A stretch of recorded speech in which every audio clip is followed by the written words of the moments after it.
Good morning, कैसे हो? चलो करें शुरू। वॉइस का मैसेज आ गया कि भाई वॉइस ठीक है। Challenges of nation building English में लिख रखा है, हिंदी में साइड में लिख के बताऊंगा। ठीक है, तो ये नहीं सोचना कि भाई इंग्लिश में है। राष्ट्र निर्माण की चुनौतियां।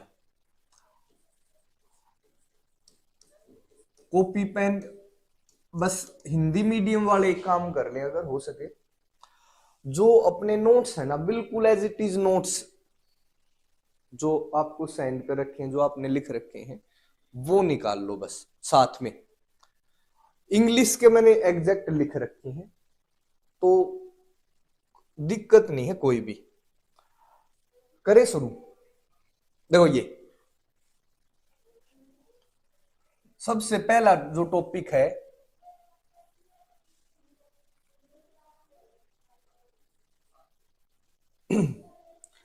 Three challenges of nation building. हमें पता है राष्ट्र निर्माण की तीन चुनौतियां थी।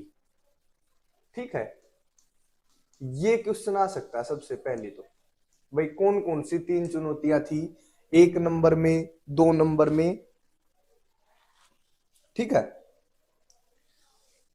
सबसे पहली चुनौती है ये, to shape a united nation that accommodate all the diversity. एक ऐसे राष्ट्र का निर्माण करना जो, डाइवर्सिटी का मतलब होता है विविधता, जो सभी प्रकार की विविधताओं को समाहित कर सके, अकोमोडेट कर सके, अपने अंदर समा सके। ठीक है, इसका मतलब होता है समाहित करना या समावेश करना। क्लियर है भाई? देखो, मैं इसकी हिंदी बनाऊंगा। अगर किसी के पास ये नोट्स नहीं है तो भी वो यहां से इसका स्क्रीनशॉट लेके उसको लिख सकता है।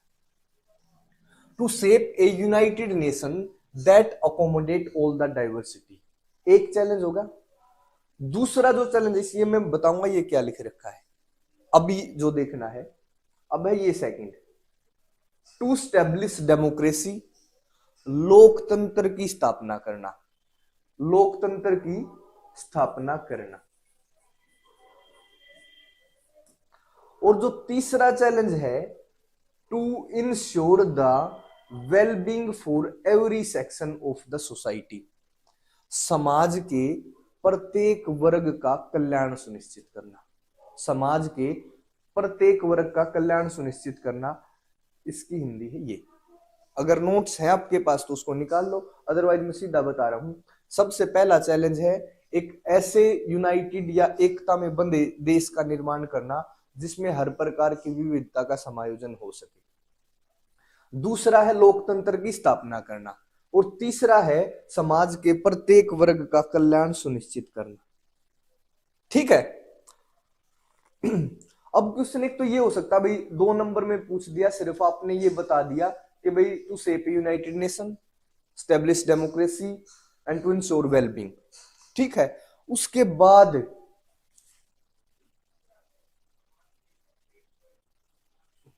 ये इसमें दिख रहा है भाई,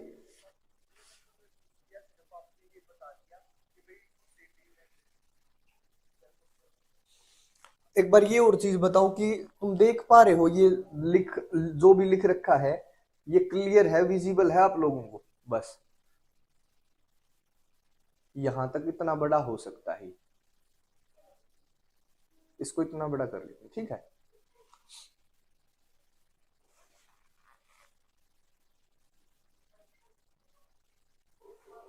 ये होगा ऐसे। ठीक है, हाँ, मेरे हिसाब से दिख रहा होगा। अब देखो, कई बार प्रश्न ये भी पूछा जा सकता है कि ये अपने आप में भी जो पहला चैलेंज है ना, ये क्वेश्चन भी है। अगर हम इसी की बात करें, ये अपने आप में एक क्वेश्चन भी है, कैसे है कि एक ऐसे नेशन को, यूनाइटेड नेशन को बनाना जिसमें सारी की सारी डाइवर्सिटी समाहित हो सके, अकोमोडेट हो सके, ये कैसे चैलेंज था। देखो इसका आंसर क्या लिखना है कि इंडिया एक कॉन्टिनेंटल साइज की लैंड है। India is a land of continental size, महाद्वीपीय आकार है। इसके अंदर बहुत सारी विविधताएं हैं, डाइवर्सिटी है। With respect to the language काफी सारी हैं, भाषाएं, संस्कृति और धर्म। और पार्टीशन के बाद ये बिलीव करा गया कि इस प्रकार की डाइवर्सिटी लंबे समय तक एक साथ नहीं रह सकती, ठीक है। और इस कारण ये भी एक चैलेंज था। क्वेश्चन आया कि भाई ये कैसे चैलेंज है, तो आपको बताना है भारत एक कॉन्टिनेंटल साइज, महाद्वीपीय आकार का देश है, जिसके अंदर बहुत सारे धर्म, बहुत सारे कल्चर, संस्कृति, बहुत सारी लैंग्वेज, भाषाएं हैं। और इन सब को इकट्ठा रखना अपने आप में एक चैलेंज है। तो इसका आंसर ये है, अगर 1 या 2 नंबर में सिर्फ ये पूछा जाए, टू स्टेब्लिश डेमोक्रेसी, लोकतंत्र की स्थापना करना कैसे चैलेंज है। लोकतंत्र की स्थापना भी अपने आप में चैलेंज है। क्यों है? जो फ्रीडम स्ट्रगल था ना, देखो इसका आंसर है, साथ में ये आंसर भी है भाई इसका, अगर ये पूछा जाए, फ्रीडम स्ट्रगल के दौरान हमने एक प्रॉमिस करा था लोगों को, ताकि वो अपने साथ आए फ्रीडम स्ट्रगल में, कि भाई आपको फंडामेंटल राइट्स दिए जाएंगे, आपको लोकतांत्रिक शासन दिया जाएगा। और उसी चीज को पूरा करने के लिए जो, और ये पॉसिबल कैसे था कि भाई डेमोक्रेसी आ जाए। हम अधिकार कब दे सकते हैं लोगों को? डेमोक्रेसी के तहत ही दे सकते हैं। और इतने बड़े आकार का देश, इसको यूनाइट भी करना है, साथ में लोगों को भी अधिकार देना है। ये सिर्फ एक लोकतांत्रिक संविधान बनाने से पॉसिबल नहीं था। That is possible only by establishing democracy. This democracy could be established not only by democratic constitution but also democratic practice in accordance with the constitution। ये अकॉर्डेंस है भाई। मतलब क्या है? लोकतंत्र की स्थापना करना सिर्फ संविधान बनाने से नहीं होगी, उस कॉन्स्टिट्यूशन के अनुसार चलना भी पड़ेगा, ठीक है। दूसरा चैलेंज समझ में आ गया भाई, डेमोक्रेसी को स्टैब्लिश करना अपने आप में कैसे चुनौती थी, क्योंकि बहुत बड़ा देश है, यूनाइट भी करना है, साथ में हमने लोगों को प्रोमिस भी कर रखी अधिकार देने की। हम आजाद हो गए, तो जो अधिकार देने की बात थी वो डेमोक्रेसी या लोकतंत्र की स्थापना से ही संभव थी। तो इसलिए एक इतने बड़े देश में चुनाव करवाना, ठीक है, और भाई वोटिंग लिस्ट, वोटर लिस्ट तैयार करना, फ्री एंड फेयर चुनाव करवाना, ये चैलेंज था। तो स्टैब्लिशिंग डेमोक्रेसी, इसको और एक्सप्लेन करेंगे हम अगले चैप्टर में। जो तीसरा चैलेंज है, अगर हम थर्ड चैलेंज की बात करें, to ensure the well being for every section of the society. यहां देखो कि at the time of independence, to ensure the well being of all section of including SC, ST, women, children, इनको, इन सब का देखो, इसका मतलब है समाज के सभी वर्गों का वेलबींग या कल्याण सुनिश्चित करना। भारतीय समाज में बहुत सारे वर्ग हैं, शेड्यूल कास्ट हैं, ठीक है, शेड्यूल ट्राइब्स हैं, अनुसूचित जाति, अनुसूचित जनजाति, बच्चे, बूढ़े, महिलाएं, सबका कल्याण सुनिश्चित करना है, गरीबी को दूर करना है। ये अपने आप में चैलेंज था। तो हमने क्या करा कि भाई स्पेशल प्रोटेक्शन दिया, स्पेशल उनको सुरक्षा दी गई, जैसे महिलाओं को रिजर्वेशन दिया गया कुछ हद तक भाई। उसके बाद कई जगह पे SC, ST को गवर्नमेंट जॉब्स में रिजर्वेशन दिया गया। जो बूढ़े थे उनकी पेंशन वगैरह की चीजें, उनके लिए सामाजिक सिक्योरिटी की व्यवस्था करी गई। गरीबी हटाने की बहुत सारी पॉलिसी चलाई गई। और इन सब का जिक्र हमने DPSP में, directive principle of state policies, राज्य के नीति निर्देशक सिद्धांतों में करा है। ये है, अब ये है 3 चैलेंज। पहले चैप्टर में हम पहले चैलेंज के बारे में पढ़ेंगे, दूसरे चैप्टर में दूसरे चैलेंज के बारे में पढ़ेंगे, तीसरे चैप्टर में तीसरे चैलेंज के बारे में पढ़ेंगे। ठीक है, हाँ ठीक है भाई, very nice sir, thank you. Funny video कौन है? थैंक यू भाई। देखो मोटिवेशन से ही सब कुछ होता है। अब सारा का सारा सेटअप है और मैं इस कोशिश में हूं जिन भी बच्चों को पढ़ाता हूं उनका कंप्लीट सिलेबस हो, जो मैं उनके लिए कर सकता हूं मैं पूरा करूंगा, मेन चीज है ये। ठीक है, नेक्स्ट पेज पे देखो, एक तीनों चैलेंज हो जाएंगे।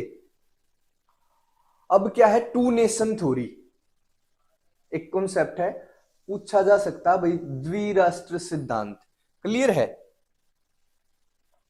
ये होगा द्विराष्ट्र सिद्धांत। ये द्विराष्ट्र सिद्धांत है जो हिंदी में है भाई द्विराष्ट्र सिद्धांत। ये सिद्धांत हमें पता है जो हमारा बंटवारा हुआ था, भारत का बंटवारा हुआ था भाई, that was the result of two nation theory. वो द्विराष्ट्र सिद्धांत का परिणाम था। This theory was proposed by Muslim league.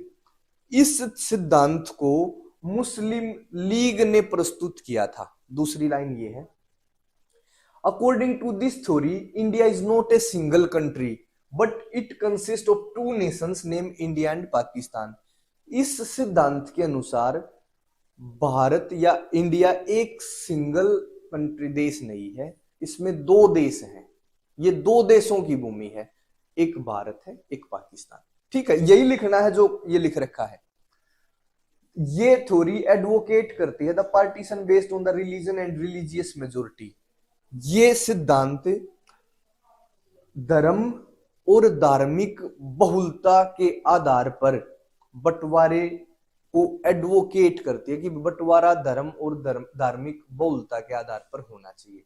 ठीक है, इसमें जो रिलीजियस मेजोरिटी धार्मिक बहुलता के सिद्धांत को अपनाया गया और इसके अनुसार जहां पे मुस्लिम ज्यादा एरिया है, मुस्लिम बहुल एरिया है, मुस्लिम ज्यादा है जिस एरिया में, वो होगा पाकिस्तान, और जहां पे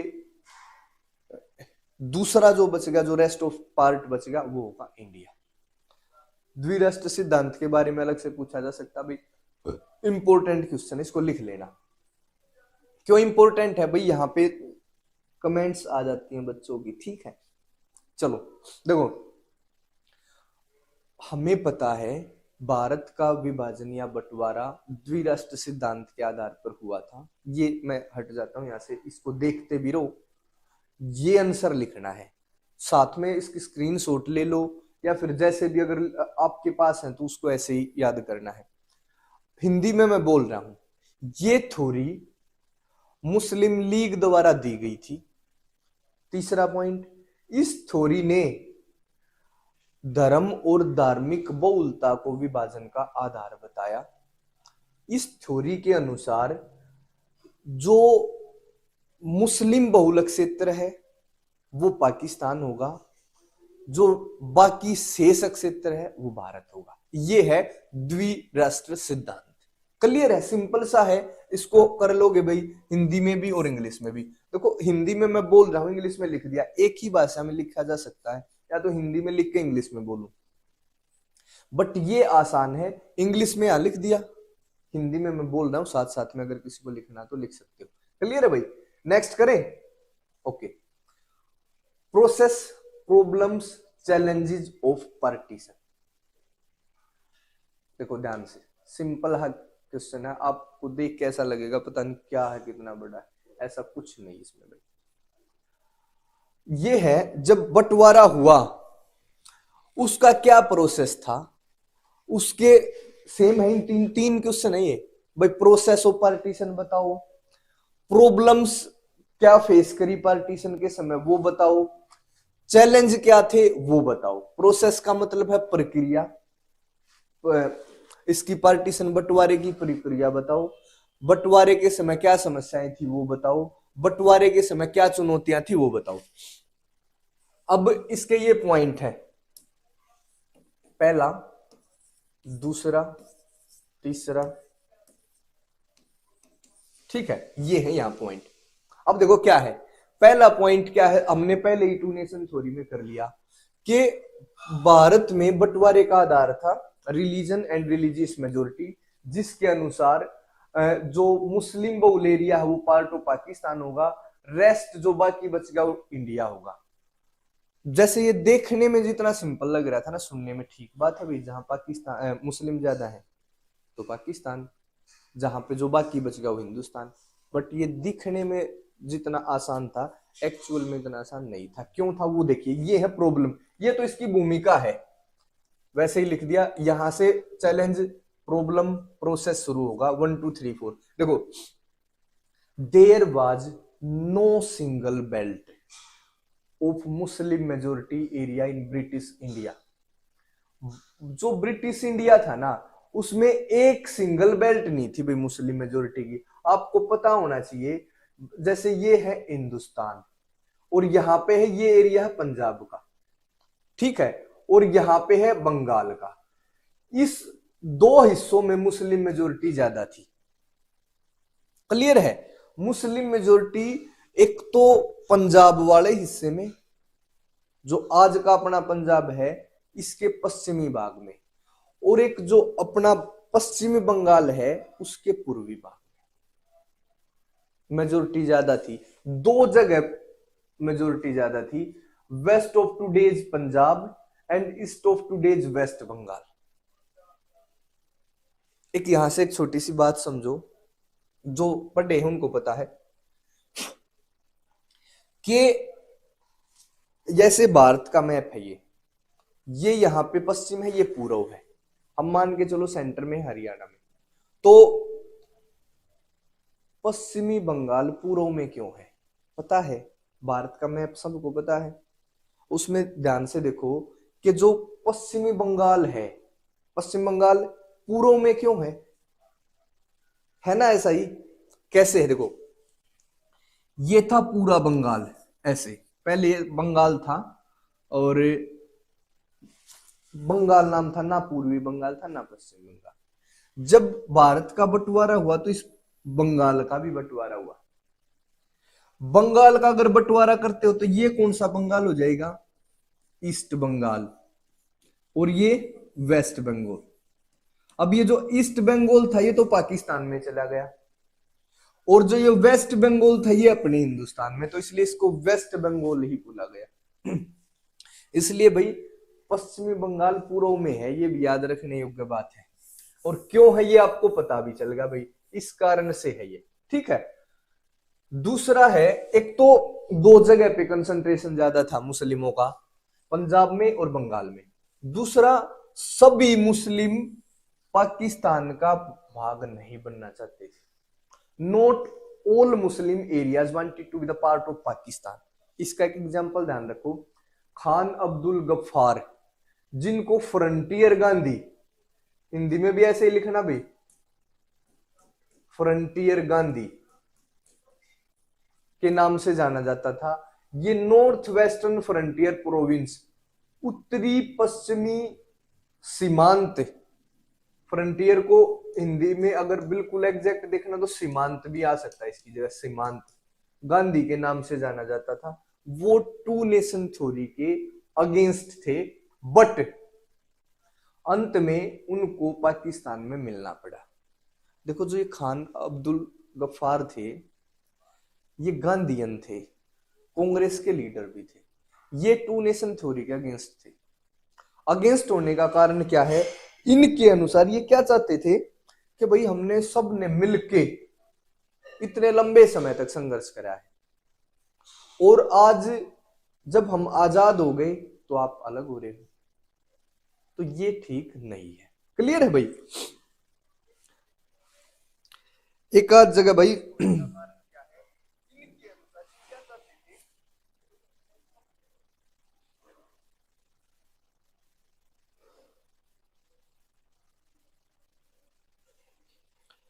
इसको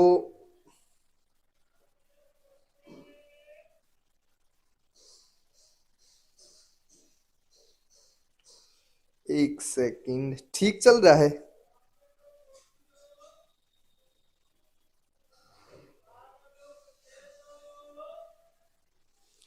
ये है लाइव क्लास। भाई कुछ समझ आता हो तो ये बता दिया करो कि सर ठीक है, समझे।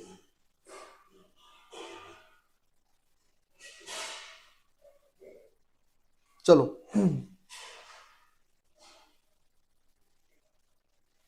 करें शुरू। हाँ, दूसरा ये, अब मैं ये पढ़ रहे हैं कि भी जो पार्टीशन में चुनौतियां थी क्या क्या थी। एक तो सिंगल बेल्ट नहीं थी कोई भी।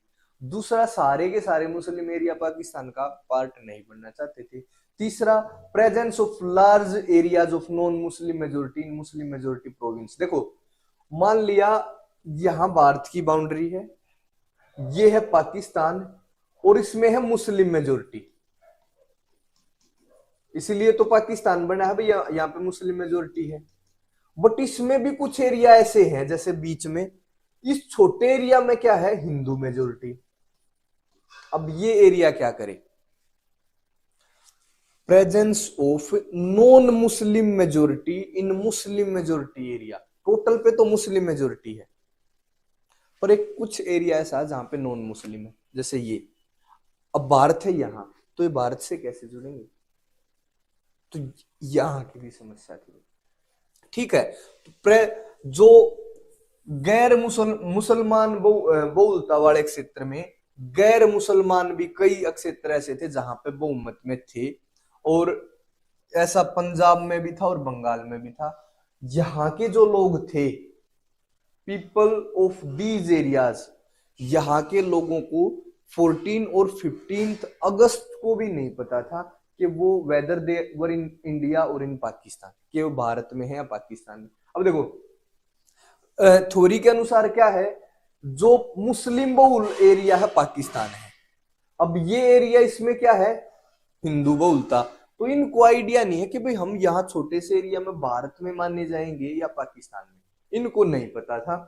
और इन प्रोविंस का, जो ये पंजाब और बंगाल है, इनका जो बंटवारा हुआ ना भाई, उसने डीपेस्ट ट्रोमा, मतलब एक बहुत गहरा आघात था ये इनका बंटवारा। क्योंकि जो आसपास के एरिया में नॉन मुस्लिम या नॉन हिंदू मेजोरिटी थी, उनको नहीं पता था भाई कहां जाए। और इस कारण ये जो पार्टीशन है, ये बहुत इससे जो सबसे बड़ी समस्या आई वो आई भाई, problems of minorities on both sides of the border. जैसे बॉर्डर है, अगर यहां पे हिंदू माइनॉरिटी हो गए ना भाई, हिंदू, और इस तरफ का जो एरिया है यहाँ पे मुस्लिम माइनॉरिटी होंगे, क्योंकि ये हिंदू मेजोरिटी का एरिया है। अब ये जो बॉर्डर के आसपास का एरिया, यहाँ मुस्लिम माइनॉरिटी, यहाँ हिंदू माइनॉरिटी, इनको समस्या होगी कि भाई हम एक देश से दूसरे देश में यहाँ कैसे जाएं, यहाँ कैसे जाएं। ठीक है, इनको यहां बोला गया, देखो अल्टीमेट दिया गया, भाई बॉर्डर के आसपास हो तुम भारत में और मुस्लिम हो, तुम्हें अल्टीमेट दिया गया भाई जल्दी भाग लो यहां से, अब तुम्हारा यहाँ कुछ नहीं। बॉर्डर के आप उस पार हो, हिंदू हो, वहां पे मुस्लिम मेजोरिटी है, उनको ये बोला गया बॉर्डर छोड़ के जल्दी अपने देश में चले जाओ। तो जो दोनों साइड माइनॉरिटी थे, अल्पसंख्यक थे बॉर्डर के, सीमा के, उनको बड़ी समस्या का सामना करना पड़ा। तो ये है प्रोसेस, प्रॉब्लम्स और या चैलेंजेस ऑफ पार्टीशन, बंटवारे के परिणाम। लिख दोगे सिंपल, ठीक है। नेक्स्ट करें, इसमें यही क्वेश्चन है।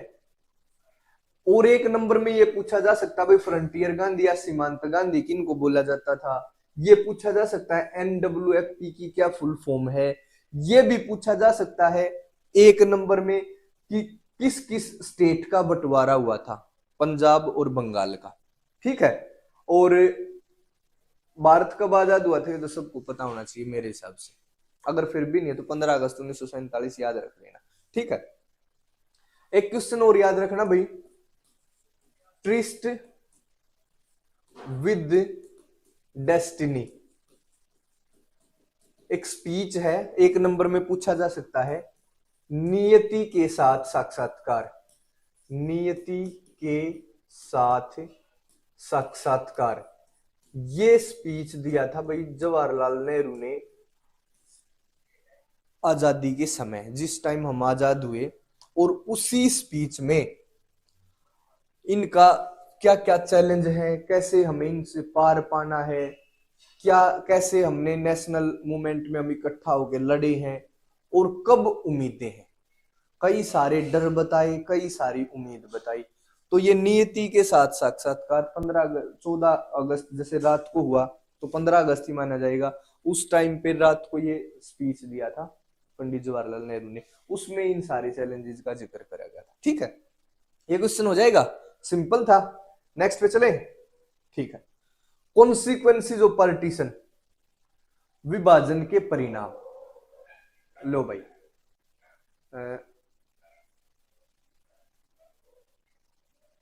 मेरे हिसाब से दिख गया होगा ये, विभाजन के भाई भाई भाई,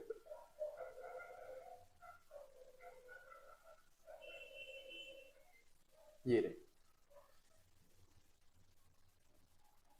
विभाजन के परिणाम।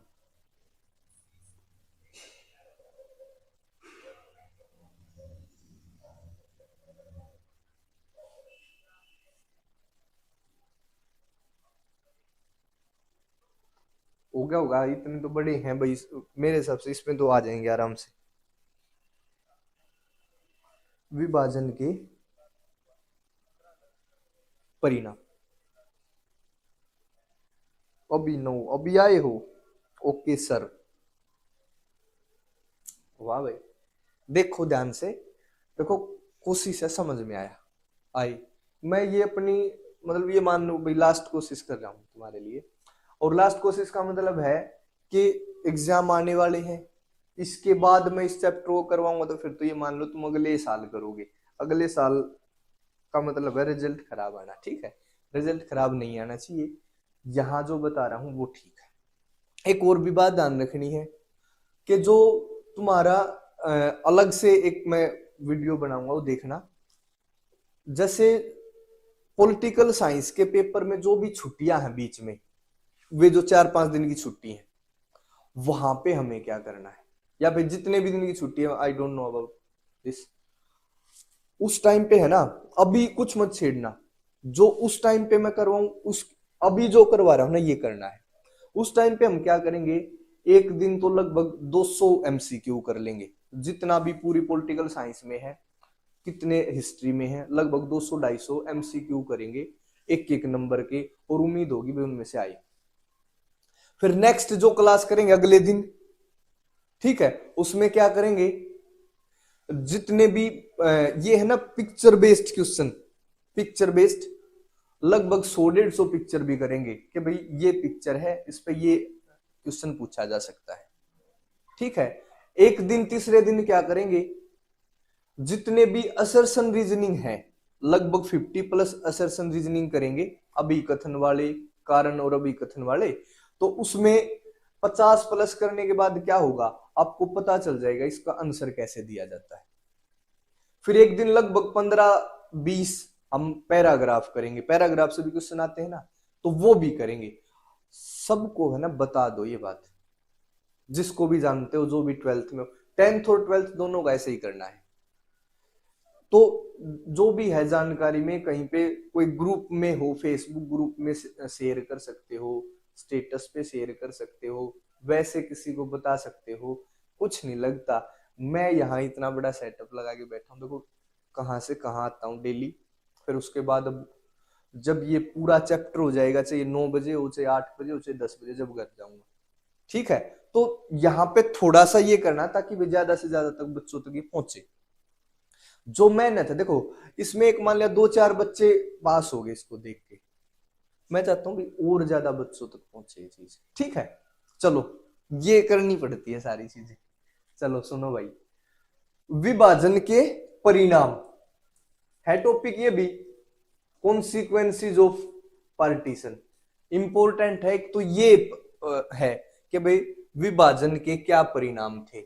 जो 1947 का विभाजन था, मोस्ट अब्रप्ट, अचानक, ये 3 वर्ड बताए हैं मैंने, ये यही लिखने हैं इंग्लिश में भी और हिंदी में भी। अनियोजित,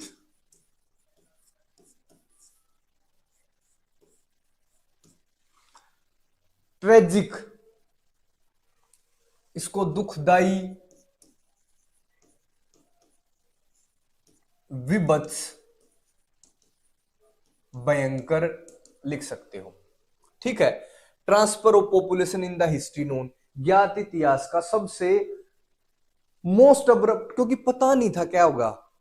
जो ये पार्टी जो इधर से उधर गए हैं ना आदमी, वो इसको पता ही नहीं था भाई क्या होने वाला है, ना कोई इसका योजना कर रखी थी, और ये बहुत दुखदाई था भाई। पहली लाइन लिख दी। दूसरी लाइन क्या लिखनी है, many cities like Lahore, Amritsar and Kolkata converted into communal zones. Many city मतलब एक तो लाहौर हिंदी में लिख दोगे, अमृतसर तथा कोलकाता। कम्युनल जोन्स का मतलब होता है सांप्रदायिक केंद्र, सांप्रदायिकता या सांप्रदायिक केंद्र में बदल गए। सांप्रदायिक का मतलब होता है जहां पे हिंदू और मुस्लिम के बीच दंगे शुरू हो गए, जहां भी बंटवारा उसके आसपास का जो भी एरिया वो कम्युनल जोन में चले गए, बदल गए।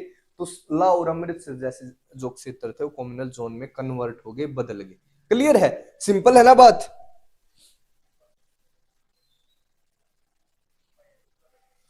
दूसरा, displacement of minorities from both side caused violence, rape and many other kinds of problem. जो अल्पसंख्यकों का विस्थापन था, डिस्प्लेसमेंट का मतलब होता है विस्थापन, हिंदी में लिख लेना भाई विस्थापन। एक विस्थापन का मतलब है एक स्थान से दूसरे स्थान पर चले जाना।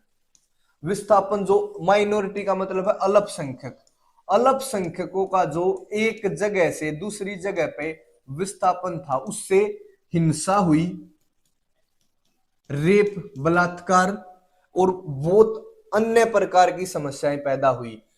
उनको they had to shelter in refugee camps, उनको शरणार्थी कैंपों में, रेफ्यूजी का मतलब सबको पता है, शरणार्थी कैंपों में रहना पड़ा।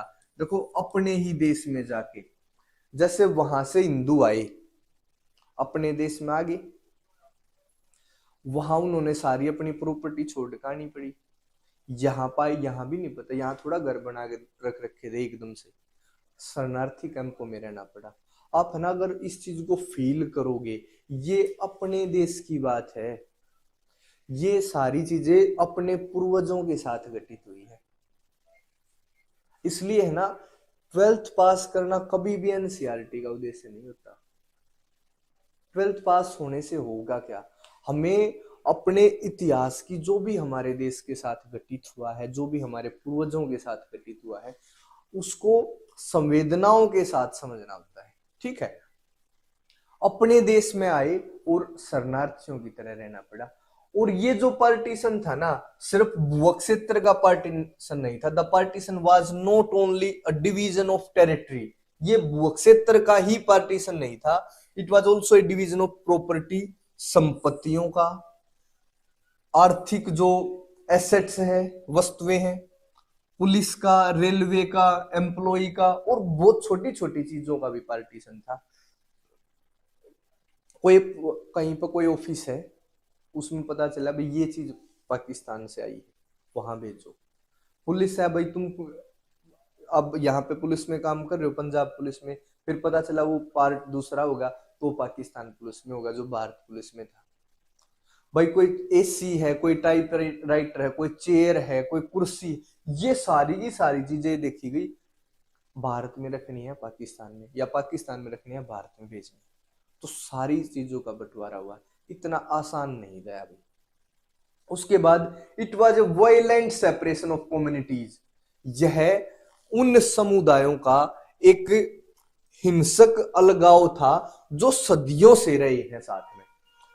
क्या मान लिया पंजाब में जो एरिया है वहां पे हमेशा नहीं आदमी रहे साथ में, हिंदू और मुस्लिम साथ रहे, हमेशा उन्होंने फ्रीडम स्ट्रगल में काम करा, वहां पे उनकी प्रॉपर्टी है, उनके दोस्त हैं, उनकी सारी की सारी लॉयल्टी भारत के प्रति है, और उनको एकदम से बोला गया तुम पाकिस्तान चले जाओ, तो कैसे उनके लिए आसान रहा होगा क्या? और ना बहुत थोड़ा समय दिया गया भारत को छोड़ने का, या फिर जो वहां पे माइनॉरिटी थे उनको बहुत थोड़ा समय दिया गया पाकिस्तान को छोड़ने का। अब वहां पे हिंदू रह रहे हैं काफी सालों से, उनका सारी की सारी चीजें वहीं पे हैं, और एकदम से फिर ये अल्टीमेटम दे दिया गया, जल्दी चले जाओ। तो इसलिए भाई उन्होंने अपने दोस्त खोए, प्रॉपर्टी खोई, अपनी यादें खोई, अपनी लॉयल्टी खोई, इसलिए इसको डिवीजन ऑफ हार्ट्स भी कहते हैं। बंटवारे को दिलों का बंटवारा भी कहा जाता है। ये इंपॉर्टेंट है, यहाँ क्वेश्चन ये पूछा जा सकता है भाई, पार्टीशन को डिवीजन ऑफ हार्ट्स क्यों बोला जाता है, या जो बंटवारा है उसको दिलों का बंटवारा भी कहा जाता है।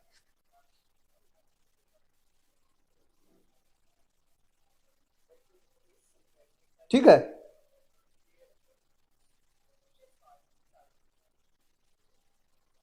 अब उसके बाद है जो पाकिस्तान है, was created on the basis of religious identity and after partition the question in front of India was that should India be a Hindu nation और सेकुलर नेशन। पाकिस्तान को तो एक मुस्लिम राष्ट्र बनाया गया, पाकिस्तान धार्मिक आइडेंटिटी के आधार पे बना था, और अब ये भारत के सामने ये सवाल था, ये भी यहीं से परिणाम है। पार्टीशन के बाद हमारे सामने फिर से एक सवाल आया कि भाई हम हिंदू राष्ट्र बने या सेक्युलर धर्मनिरपेक्ष राष्ट्र बने। तो भारत के सामने भी एक मुश्किल सवाल था कि भाई अब हिंदू राष्ट्र बने, क्योंकि पाकिस्तान तो मुस्लिम राष्ट्र बन गया, इस्लामिक राष्ट्र बन गया, उन्होंने अपने देश का रिलीजन इस्लाम बना दिया, तो भारत क्या करे। ठीक है, तो भारत के पास ये ऑप्शन था कोई हिंदू बने या सेक्युलर बने। ठीक है, ये है, इसमें से क्वेश्चन सीधा कॉन्सिक्वेंस आ सकता है, डिवीजन ऑफ हार्ट्स वाला आ सकता है। क्लियर है। नेक्स्ट देखें, why India became a secular nation after independence. Bharat आजादी के बाद एक सेक्युलर या धर्मनिरपेक्ष राष्ट्र क्यों बना। ये है, सेक्युलर का मतलब है धर्मनिरपेक्ष। भाई जब पाकिस्तान मुस्लिम राष्ट्र बन गया तो भारत हिंदू राष्ट्र क्यों नहीं बना। देखो इसके दो तीन कारण दिए गए, एक तो ये, एक ये और एक ये। जो the number of Muslim in divided India was more than the number of Muslim in Pakistan. सबसे पहली बात भाई, पाकिस्तान बनने के बाद भी जितने मुस्लिम भारत में थे वो पाकिस्तान के मुसलमानों से ज्यादा थे संख्या में। तो भारत में ज्यादा मुसलमान है तो कैसे हम हिंदू राष्ट्र बना दे, पहली बात। दूसरा, सारे के सारे भारतीयों ने, all the Indians participated in the freedom struggle and all person all religion played equal role for India's freedom. सभी भारतीयों ने आजादी की लड़ाई लड़ी है, सभी धर्मों के सभी लोगों ने उसमें सहायता करी है। तो इंडिया एक हिंदू राष्ट्र बनने के अगेंस्ट था, इसलिए एक सेकुलर बना। अब देखो कि सबका देश है ये, सब ने फ्रीडम में स्ट्रगल में पार्टिसिपेट करा है। फिर जब हम आजाद होते हैं तो हम कैसे कह सकते भाई तुम्हारा देश नहीं है, जब इस देश की मिट्टी में हर धर्म का खून मिला है आजादी के लिए। तो फिर जब आजादी मिल जाती है तो हम कुछ एक धर्म को स्पेशल मानकर अन्य धर्मों को कैसे बोल सकते हैं भाई तुम हमारे देश के धर्म नहीं हो। तो इसलिए हम एक धर्म को, एक रिलीजन को क्रेडिट नहीं देना चाहते थे और हमने सेकुलर होना स्वीकार करा। तीसरी बात यह है, जो भारत का एग्जिस्टेंस है, द एग्जिस्टेंस ऑफ इंडिया, वो किस पे, भारत का अस्तित्व समानता पे, मानव अधिकारों पे और लोकतांत्रिक मूल्यों पर आधारित है।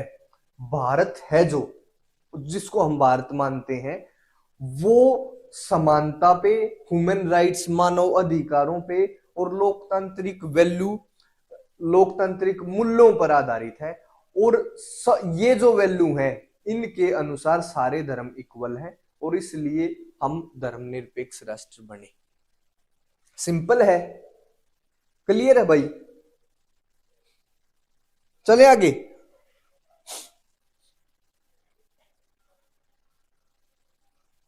देखो चेक कर लिया करो कब लाइव आना है, सारे के सारे चैप्टर ऐसे ही करवाए जाएंगे भाई, रिवीजन करवा सकता हूं और ये रिवीजन ही है, डिटेल पहले करवा ली कई बार तो फिर से। ठीक है, ये मान के चलो भाई लास्ट कोशिश है, कम से कम रिजल्ट खराब होगा तो मैं तो भगवान को अपना चेहरा दिखाने लायक जब भी रहूंगा कि जी मेरी तो कोई कमी नहीं, मैं जो मैं कर सकता था मैंने वो करा है। ठीक है, अब ठीक है भाई, ये है क्वेश्चन। टॉपिक है challenges faced by India while integrating princely states और इंटीग्रेशन ऑफ प्रिंसली स्टेट्स। बंटवारा होगा। अब इंटीग्रेशन करना, अब आओ पहले चैलेंज पे। इंटीग्रेट इंडिया, एक यूनाइट इंडिया बनाना है जिसमें सारी डाइवर्सिटी अकोमोडेट कर सके, सारी विविधता उसके अंदर समाहित हो सके। ठीक है, अब यहां पे देखो क्या लिख रखा है, ये कौन सा चैलेंज थे, ये चैलेंज लिख रखे हैं भाई। British India was divided into British Indian province and princely state. जो ब्रिटिश भारत था ना, जो जहां पे भी ब्रिटिश का राज था, वो दो हिस्सों में डिवाइड था। एक तो ब्रिटिश भारतीय प्रोविंस और एक ये देसी रियासत। पहली लाइन लिख दियो, ब्रिटिश भारत, ब्रिटिश भारतीय रियासत और देसी रियासतों में बटा हुआ था। ठीक है, जो ब्रिटिश इंडियन प्रोविंस थे उनके ऊपर ब्रिटिश का डायरेक्ट कंट्रोल था। ब्रिटिश भारतीय प्रांत अंग्रेजों के प्रत्यक्ष नियंत्रण में थे, डायरेक्ट कंट्रोल में। और जो प्रिंसली स्टेट्स थी देवर अंडर इनडायरेक्ट कंट्रोल। जो देसी रियासत थी वो अप्रत्यक्ष नियंत्रण में थी। ध्यान रह जाएगा, ब्रिटिश भारत दो भागों में बांट रखा है, एक पे डायरेक्ट कंट्रोल जिसको हम ब्रिटिश इंडियन प्रोविंस बोलेंगे, एक पर इनडायरेक्ट कंट्रोल जिसको हम देसी रियासत बोलते हैं। ठीक है, जो princely states enjoyed some form of control over their internal affair but they accept British supremacy। जो इनडायरेक्ट कंट्रोल का मतलब क्या है, उनको है ना कुछ छूट दे रखी है, उनको माननी तो ब्रिटिश सुप्रीमेसी है कि भाई ये मानना है भाई ब्रिटेन वाले ही हमारे ऊपर है, राजा हैं, वही हमारे शासक हैं, बट हम अपने आराम से यहाँ राज कर सकते हैं। इनको क्या नहीं करना, ब्रिटेन के खिलाफ किसी षड्यंत्र में भाग नहीं लेना, ब्रिटेन के खिलाफ लड़ाई नहीं करनी, और समय समय पे वहां पे पहुंच के ब्रिटिश जो गवर्नर जनरल है या गवर्नर है उनके सामने नतमस्तक होना है भाई, समय समय पे एक समय के बाद टैक्स देना है। ये काम इनको करने थे। हाँ, राज कैसे ही कर लो, तुम्हारी जो देसी रियासत उसके राजा हो तुम। ठीक है, और अब देखो ये भी इंपॉर्टेंट थी, इसको दिस वाज कॉल्ड पैरामाउंटेंसी और सुजर्निटी ऑफ द ब्रिटिश क्राउन। इसको ब्रिटिश राज का मतलब आधिपत्य बोला जाता है। पैरामाउंटेंसी का मतलब उनकी सुप्रीम पावर वही है। ठीक है, अब प्रिंसली स्टेट्स की बात करें ना हम, जो टोटल एरिया है उसका 1/3 एरिया प्रिंसली स्टेट है, देसी रियासत है, और 1 आउट ऑफ 4 प्रत्येक 4 लोगों में से एक आदमी प्रिंसली स्टेट्स के अंडर है। जो देसी रियासत भारत के 1/3 क्षेत्र में थी और भारतीय हर 4 में से एक भारतीय देसी रियासत से संबंध रखता था। ठीक है,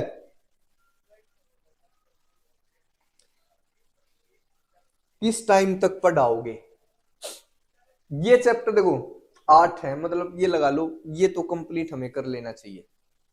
एक चैप्टर करेंगे तभी तो फिर मतलब जल्दी जल्दी, अब टाइम थोड़ा है इतना, पहले अगर शुरुआत से करेंगे ना तो फिर हो सकता है ये चैप्टर मैं 1 हफ्ते में करवाता, बट अभी ये है कि भी ये चैप्टर कंप्लीट कर लेंगे तो ठीक रहेगा। क्या मैं भी तो पढ़ा रहा हूं। अब है इंस्ट्रूमेंट ऑफ एक्सेशन, ये अलग से पूछा जा सकता है भाई इंस्ट्रूमेंट ऑफ एक्सेशन क्या होता है? प्री ग्रैंड का साधन, इसको हिंदी में लिख सकते हो भाई। जो वैसे तो इंस्ट्रूमेंट ऑफ एक्सेशन ऐसे भी लिखा जाएगा, अगर हिंदी में है तो प्री ग्रैंड का साधन। The instrument of accession was a legal document, ये एक लीगल वैध डॉक्यूमेंट था जो पहली बार 1935 के एक्ट में इंट्रोड्यूस करा गया था। और 1947 में जो प्रिंसली स्टेट्स थे, अगर उनको भारत में जुड़ना है, अगर वो भारत के साथ जुड़ना चाहते हैं तो उनको इस पे साइन करना पड़ेगा, इंस्ट्रूमेंट ऑफ एक्सेशन पे। अगर किसी ने इंस्ट्रूमेंट ऑफ एक्सेशन पे साइन कर दिए किसी भी देशी रियासत ने, तो इसका क्या मतलब माना जाएगा, ये भारत का हिस्सा बनेगी। ठीक है। और भाई the instrument of accession executed by the rulers provided for the accession of states to the dominion of India on 3 subject, और इनको अपना defence, external affair and communication ये भारत को सौंपनी थी। इंस्ट्रूमेंट ऑफ एक्सेशन है, देशी रियासत के पास गए, वहां के राजा के पास, शासक के पास, कि जिस पे साइन करो। क्या लिख रखा है भाई, तुम्हें काफी सारी छूट देने के लिए हम तैयार हैं, भारत का हिस्सा बन जाओ। भारत का हिस्सा कैसे बने जी, ये 3 चीज जरूर हो भाई। एक तो यहाँ की सुरक्षा, भाई भारत के कॉन्स्टिट्यूशन के अनुसार होगा काम सारा, और यहाँ की सुरक्षा भारत को दो। जो विदेशी मामले, विदेशी एक्सटर्नल अफेयर, विदेशी मामले का मतलब है एक देशी रियासत दूसरे देश के साथ कोई रिलेशन नहीं रखेगी, भारत रिलेशन रखेगा। ठीक है। और तीसरा कम्युनिकेशन, वहां का संचार। ठीक है। तो ये 3 चीजें मेन थी, और ये है, इसको अगर अलग से पूछा जाए तो ये लिख देना है, इसमें का ये और लिख देना भाई, इसमें इस पे साइन करने का मतलब है, अगर इंस्ट्रूमेंट ऑफ एक्सेशन पे साइन पाकिस्तान में करा किसी देश रियासत ने तो पाकिस्तान में, अगर भारत ने इंस्ट्रूमेंट ऑफ एक्सेशन में साइन करवाए हैं तो भारत का पार्ट होगा। इस पे साइन करने का मतलब है कि we are agree to become the part of India. ठीक है, ये लिख लोगे। चलो नेक्स्ट।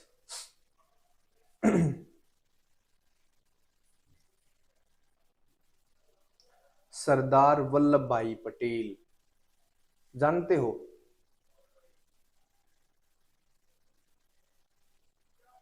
जानना चाहिए भाई, इनका क्या रोल था। क्वेश्चन है इसमें, क्वेश्चन नहीं दिख रहा, कोई बात नहीं। सरदार वल्लभ भाई पटेल या सरकार की क्या अप्रोच थी, या सरदार वल्लभ भाई पटेल की क्या भूमिका है देशी रियासतों को एक करने में।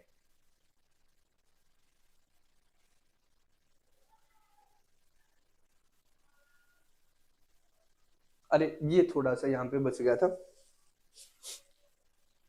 यहाँ पे सुनो भाई, वो चैलेंज था, हम 1 आउट ऑफ 4 के बाद यहाँ वो इंस्ट्रूमेंट ऑफ एक्सेशन पे चले गए गलती से। ये चैलेंज यहाँ पे है, 2 चैलेंज और। Eight the time of independence, जब हम आजाद हुए, देशी रियासत का पता चल गया भाई, तीसरा हिस्सा और 4 में से 1 आदमी। जब भारत आजाद हुआ ना, तो ब्रिटिश ने क्या करा, बड़ी समस्या क्रिएट कर दी भाई। ब्रिटिश ने क्या बोला कि भाई टू नेशन थ्योरी को स्वीकार कर लिया भाई, भारत और पाकिस्तान, और देशी रियासतों को एक ऑप्शन दे दिया कि या तो तुम भारत का हिस्सा बनो एज यू विश, या तुम अगर इच्छा पाकिस्तान का हिस्सा बनो तो पाकिस्तान का बन सकते हो, और तीसरा एक जिसने बड़ी समस्या क्रिएट करी, या फिर स्वतंत्र रहो। 3 ऑप्शन है, भारत का हिस्सा, पाकिस्तान का हिस्सा या स्वतंत्र। तो कईयों ने इसका फायदा उठाकर सबसे पहले, इससे जो हमारा एग्जिस्टेंस था ना उसको खतरा पैदा होगा कि इतने देश, लगभग 562 देशी रियासत है, प्रिंसली स्टेट्स हैं, अगर सारी स्वतंत्र रहने लग जाएंगी तो भारत का क्या होगा, उसकी यूनिटी का क्या होगा, जो पहला चैलेंज है वो कैसे पूरा होगा।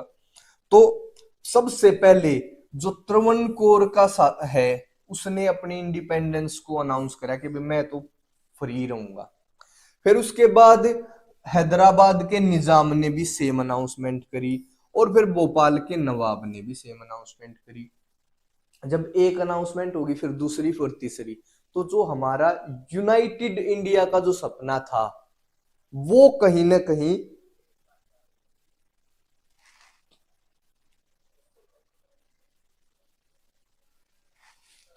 ठीक है, जो हमारा एकता का सपना था ना, एक देश को बनाने का, उस पे कहीं ना कहीं उसको कमजोर करने वाली ये है। ठीक है। उसके बाद पता चल गया ना भाई क्यों समस्या आई, ये बता दिया। फिर बताया भी उनको एक ऑप्शन ये भी मिल गया, या तो भारत के पास जाओ या पाकिस्तान के, या अलग रहो। सबसे पहले त्रावणकोर, हमें तो एक बनाना है भारत को, एक ये बनने नहीं दे रहे हैं क्योंकि इन्होंने अपनी इंडिपेंडेंस को वो कर दिया। फिर यहाँ पे एक छोटा सा था ये, फिर अब है यहां पे। अब तुम समझोगे सरदार वल्लभ भाई पटेल को। देश रियासतों को छूट मिलेगी, भारत का हिस्सा बने, पाकिस्तान का हिस्सा बने, या फिर, ठीक है, एक अच्छा शिक्षक किसी को भी बदल सकता है और एक अच्छा शिक्षक सब कुछ बदल सकता है। अरे वाह, थैंक यू। ये है, बिल्कुल ठीक बात है, एक अच्छा शिक्षक बदल सकता है भाई। और जो शिक्षक होगा ना वो अच्छा ही होगा, जो इस फील्ड में है नॉर्मली वो कुछ अच्छा ही सोच के आते हैं, तो शिक्षक होना अपने आप में अच्छा शिक्षक होगा।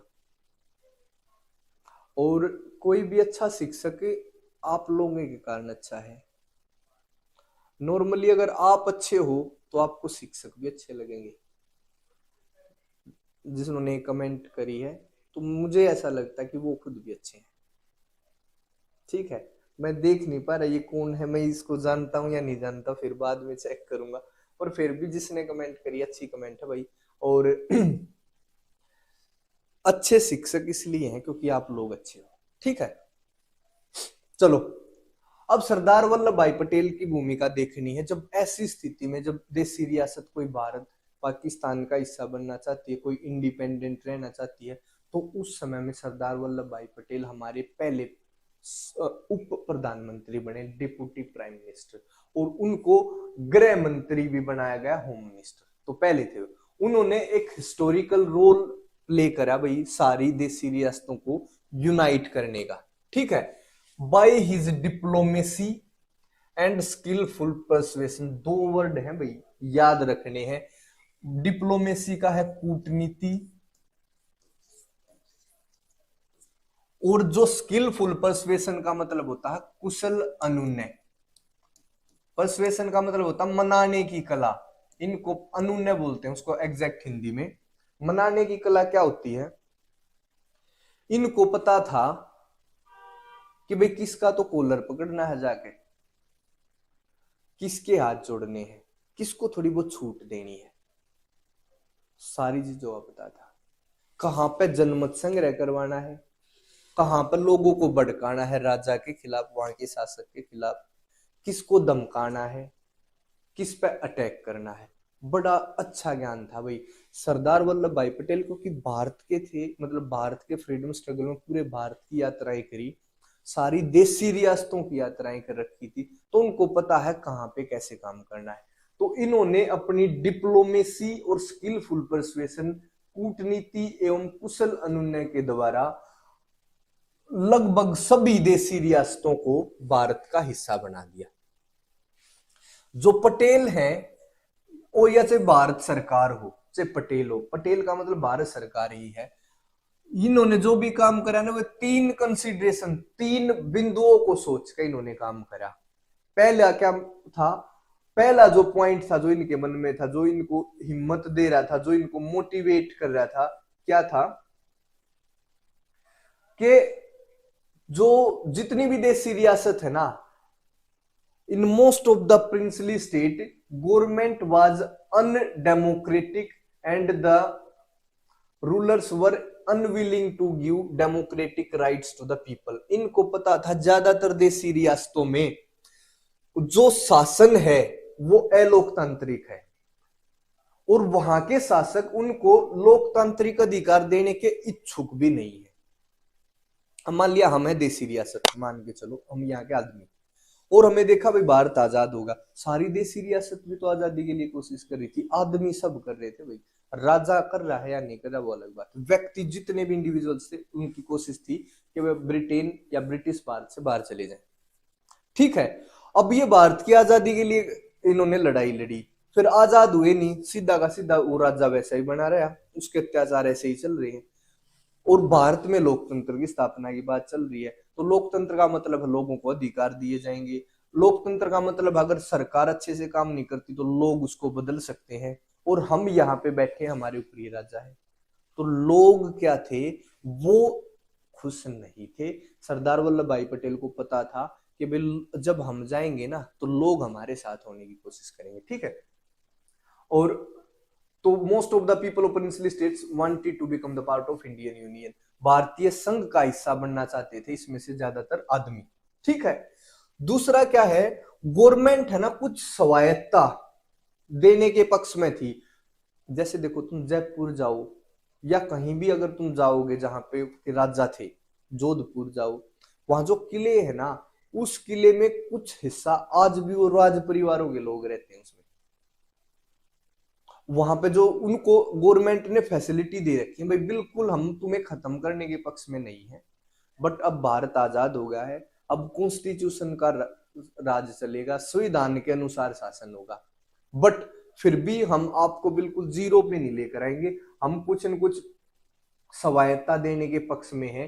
इसलिए इन्होंने एक फ्लेक्सिबल अप्रोच अपनाई कि भाई हम खुश हैं, हम तैयार हैं, ठीक है। सर यू आर ग्रेट, भाई इतना मत बोल, देख ज्यादा हो जाएगा यो। ग्रेट व्रेट तो कुछ ना, बस अपना काम कर रहे हैं, ठीक है, चलो कोई बात नहीं, ठीक है, बट थैंक यू। इससे बड़ी ताकत मिलती है सच में, जब हम ग्रेट नहीं, हम भी आम आदमी है साधारण से, बट जब किसी काम के कारण कोई आपको ये बोलता है ना कि भाई आप सही हो, अच्छे हो। अब एक इसी पे एक एग्जांपल बता देता हूँ छोटा सा, क्योंकि एग्जांपल मुझे बहुत याद है। महात्मा गांधी से किसी ने पूछा कि आप इतने अहिंसा के पुजारी कैसे हो, सत्यवादी कैसे हो, महात्मा कैसे हो, इस लेवल का आदमी बन कैसे सकता है आदमी। तो गांधी ने बताया कि किसी को बताएगा नहीं। तो बोला जी नहीं बताऊंगा। बोला ये आदमिया ने बना दिया, सब महात्मा महात्मा कर रहे हैं, सब अहिंसा का पुजारी बोल रहे हैं, कोई कुछ बोल रहा है, तो मैं तो बन गया, इन्होंने बना दिया, मेरा कोई मूड नहीं था। तो जब हम किसी को बोलते हैं ना आप अच्छे हो अच्छे हो, तो अच्छे बच्चे तो कुछ नहीं है भाई, बट जैसे आप लोग तारीफ करोगे तो फिर हो सकता है, फिर मतलब कोशिश है भाई उसी दिशा में जाने की, अच्छाई के रास्ते पे जाने की, और पूरी कोशिश है, ठीक है। चलो ये इस पक्ष में भी थे भाई, उनको देशी रियासतों को कुछ छूट मिले। तीसरा क्या था, इन्होंने ये भी बता दिया भाई पार्टीशन के बाद एक तो जो बाउंड्री को रिड्रॉ करेंगे, देशी रियासत है, कोई आदमी चाहता है भाई मैं यहाँ पे ये एरिया ऐसे होना चाहिए, वहां की जो पब्लिक है वो चाहते हुए भारत संघ में हिस्सा हो, और हमारी बाउंड्री निर्धारित हो, हमारे हिसाब से स्टेट बन जाए। तो जो भू क्षेत्र में बाउंड्री थी उनको कंसोलिडेट, उनको मजबूत करा जाएगा और उनका एकीकरण करा जाएगा। ये भी लोगों को पता था, लोगों को ये बताया गया कि वे बाउंड्री निर्धारित होंगी, जहां से भी तुम्हारी बाउंड्री उसको मजबूत करा जाएगा, सबका इंटीग्रेशन एकीकरण होगा, सबको डेमोक्रेटिक राइट्स मिलेंगे। तो ये 3 कंसीडरेशन थी, और ऐसी अप्रोच को लेकर 15 अगस्त 1947 तक लगभग बहुत सारी देशी रियासतों ने भारत का हिस्सा बनना स्वीकार कर लिया था। अब और ये जो सारा का सारा काम हुआ, ये उनकी डिप्लोमेटिक अप्रोच और स्किलफुल परसुएशन के द्वारा संभव हुआ। ये परसुएशन है, एक आध वर्ड में अगर गलती है तो, कुशल अनुनय के द्वारा। नोट ये नीचे लिखना था, the accession of Junagadh was done after plebiscite and people voted to be the part of India. Junagadh भी एक देशी रियासत थी, वहां के जो शासक थे वो नहीं चाहते थे भारत का हिस्सा बनना, वहां पे एक जनमत संग्रह करवाया, क्योंकि जनमत संग्रह में जो जनमत संग्रह का मतलब है लोग वोट देंगे कि भाई यहाँ पे रहना है या भारत के साथ जुड़ना है, राजा रखना है या भारत के साथ जुड़ना है। तो लोगों ने भाई यूनियन भारत के लिए पक्ष में वोट दी, और जूनागढ़ क्या होगा, भारत का हिस्सा। चलो जोधपुर में है तो कोई बात नहीं, सारे कहे है। एक्सेशन ऑफ हैदराबाद, अब एक दो एक्सेशन ऐसा पढ़ना है जो बच गए थे, जो उस मतलब जैसे हैदराबाद का है, मणिपुर का है, इनको भी पढ़ना है भाई, ये अलग से पूछा जा सकता है। एक तो जो अभी पढ़ा है ना सरदार वल्लभ भाई पटेल का, इंपॉर्टेंट क्वेश्चन है, ठीक है। जूनागढ़ का ये प्रश्न आ सकता है भाई, जैसे मिलान करना आ गया, जो प्लेबिसाइट से कहाँ का एकीकरण करा गया या किस देशी रियासत को भारत में मिलाया गया, जूनागढ़ जैसे जनमत संग्रह, जैसे जूनागढ़, इंग्लिश वालों के लिए समस्या है, जूनागढ़ के साथ प्लेबिसाइट को जोड़ना है, ठीक है। तो ये है। अब हैदराबाद, हैदराबाद को कैसे मिलाया गया, ध्यान दो भाई। Hyderabad was the largest of the princely state that is surrounded by Indian territory. Bharat के, तुम्हें देखा, सोच के देखो, हैदराबाद है मिड से नीचे, चारों तरफ भारत की टेरिटरी से वो घिरा हुआ है, और वो चाहता था कि मैं आजाद रहूं। और उस ये भी माना जाता है कि उसने मोहम्मद अली जिन्ना से भी मुलाकात कर ली, वो खुद आजाद भी रहना चाह रहा है। तो भारत ने क्या सोचा, यार ये गड़बड़ करेगा कुछ। अभी सुनो, ये सराउंडेड वाज द लार्जेस्ट, ये सबसे बड़ी प्रिंसली स्टेट्स में थी, और इसका रूलर था ना जो, उसको निजाम कहा जाता था, निजाम। और ये विश्व का सबसे अमीर आदमियों में से था, ठीक है। वो he wanted an independent status, वो हैदराबाद के लिए एक स्वतंत्र स्टेटस चाहता था, और उसने एक स्टैंड स्टिल एग्रीमेंट करा भारत के साथ 1947 के नवंबर में। स्टैंड स्टिल का मतलब होता है यथास्थिति को बरकरार रखना। ये भाई जहां पे जो है यथास्थिति बरकरार रहेगी, ना वो भारत में मिलेगा, और जैसा है उसका स्टेटस ऐसा ही रखूंगा, नवंबर 1947 में, ठीक है। अब यहाँ की जो ज्यादातर जनसंख्या थी वो थी हिंदू, और वे they were victim of oppressive rule of Nizam. Oppressive rule का मतलब है दमनकारी शासन, वे निजाम के दमनकारी शासन के शिकार थे, जो हिंदू थे, क्योंकि most of the population Hindu थी। और मुख्य तौर पे peasantry of Telangana region, Telangana क्षेत्र के किसान और महिलाएं, वो और भी ज्यादा उस दमनकारी शासन के शिकार थे। उन्होंने उस दमनकारी शासन को देखा था, झेला था, महसूस किया था। तो ये क्या चाहते थे, ये शासक को पसंद नहीं करते, यहाँ के निजाम को, ठीक है। उन्होंने प्रोटेस्ट शुरू करा, दे स्टार्टेड मूवमेंट अगेंस्ट निजाम। उन्होंने एक प्रोटेस्ट, एक आंदोलन शुरू करा निजाम के खिलाफ। और इस सिचुएशन को कंट्रोल करने के लिए निजाम ने क्या करा, एक पैरामिलिट्री फोर्स थी उसके पास, जिसको रजाकार बोला जाता, उसको भाई लोगों पे छूट दे दी, भाई इसको कंट्रोल करो। रजाकार के बारे में अलग से पूछा जा सकता है। एक नंबर में रजाकार कौन थे, ये हैदराबाद के जो निजाम है उसके पैरामिलिट्री फोर्स में कमांडो थे, मोस्टली इसमें मुस्लिम थे। और जब मुस्लिमों को बोला गया, उन रजाकारों को बोला गया भाई, उनको पता हिंदू मेजोरिटी है, तो इन्होंने जो अत्याचार करा ना भाई, एट्रोसिटी, अत्याचार, और जो सांप्रदायिक प्रकृति दिखाई कि भाई कोई मुस्लिम है पॉपुलेशन में, उसको तो छोड़ दिया, हिंदू है उसके ऊपर अत्याचार करे। लोग देख रहे हैं कि भाई इसको छोड़ दिया, मेरे ऊपर अत्याचार हो रहा है, ठीक है।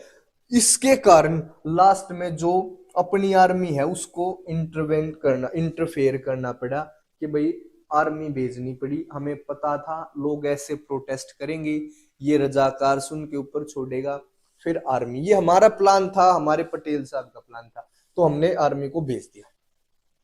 और उस आर्मी ने सितंबर 1948 में जो निजाम की फोर्स थी उस पर कंट्रोल कर लिया। कंट्रोल करने के बाद निजाम ने सरेंडर कर दिया। सरेंडर करने के बाद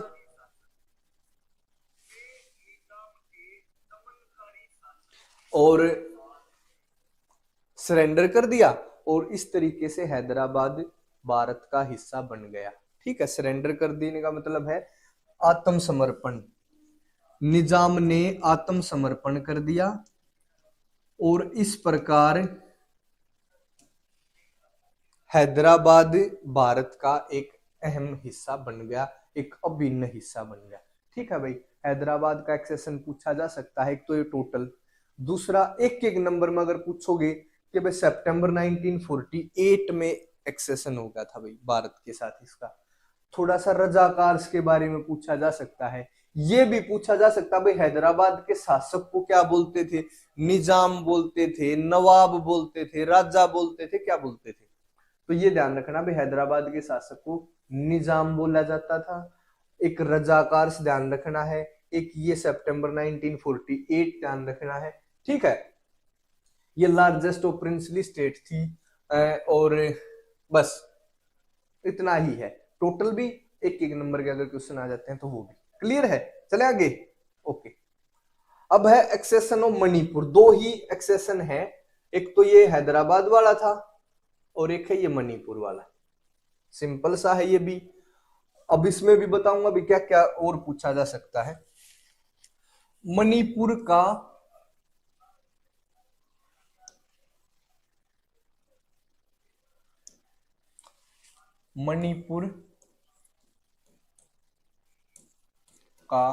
विलय, मणिपुर कैसे मिला भारत में। जो मणिपुर के महाराज का नाम था बोधचंद्र। बोधचंद्र एक नंबर का क्वेश्चन होगा भैया, एक तो यहां से ही होगा, एक नंबर में पूछा जा सकता है। मणिपुर के जो महाराज है उनका नाम था बोधचंद्र सिंह। इन्होंने इंस्ट्रूमेंट ऑफ एक्सेशन पे साइन करा आजादी से just before the independence on the assurance that the internal autonomy of the state would be maintain. इस आजादी से थोड़ा सा पहले इसने इंस्ट्रूमेंट ऑफ एक्सेशन पे साइन कर दिया, एक शर्त पे कि जो इसकी आंतरिक स्वायत्ता बरकरार रखी जाएगी। बोधचंद्र सिंह ने आजादी से कुछ समय पहले विलय पत्र, इंस्ट्रूमेंट ऑफ एक्सेशन को विलय पत्र भी, प्राधिकरण का वो जो लिखा था वो भी विलय पत्र भी बोला जाता, विलय पत्र पर हस्ताक्षर करे इस शर्त पे कि मणिपुर की आंतरिक स्वायत्ता बरकरार रखी जाएगी, ठीक है। फिर क्या होगा, चलो ये तो ठीक होगा, पर जून 1948 में इलेक्शन हो गए भाई मणिपुर में।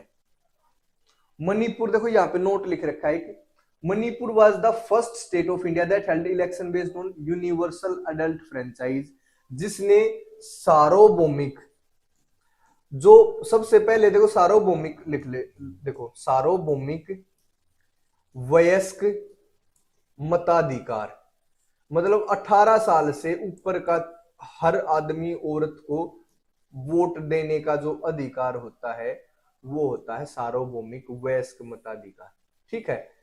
इसका यूज करके सबसे पहले जो चुनाव हुआ था भारत में वो हुआ था भाई मणिपुर में। टोटल भारत में तो 1951 के लास्ट में हुआ और 1952 के शुरुआत में था वो इलेक्शन, उससे पहले मणिपुर में हुआ, ठीक है। तो ये भी याद रख लेना भाई, एक नंबर में पूछा जा सकता है Manipur was the first state of India. Clear है, रह जाएगी ना याद, सिंपल सी बात है।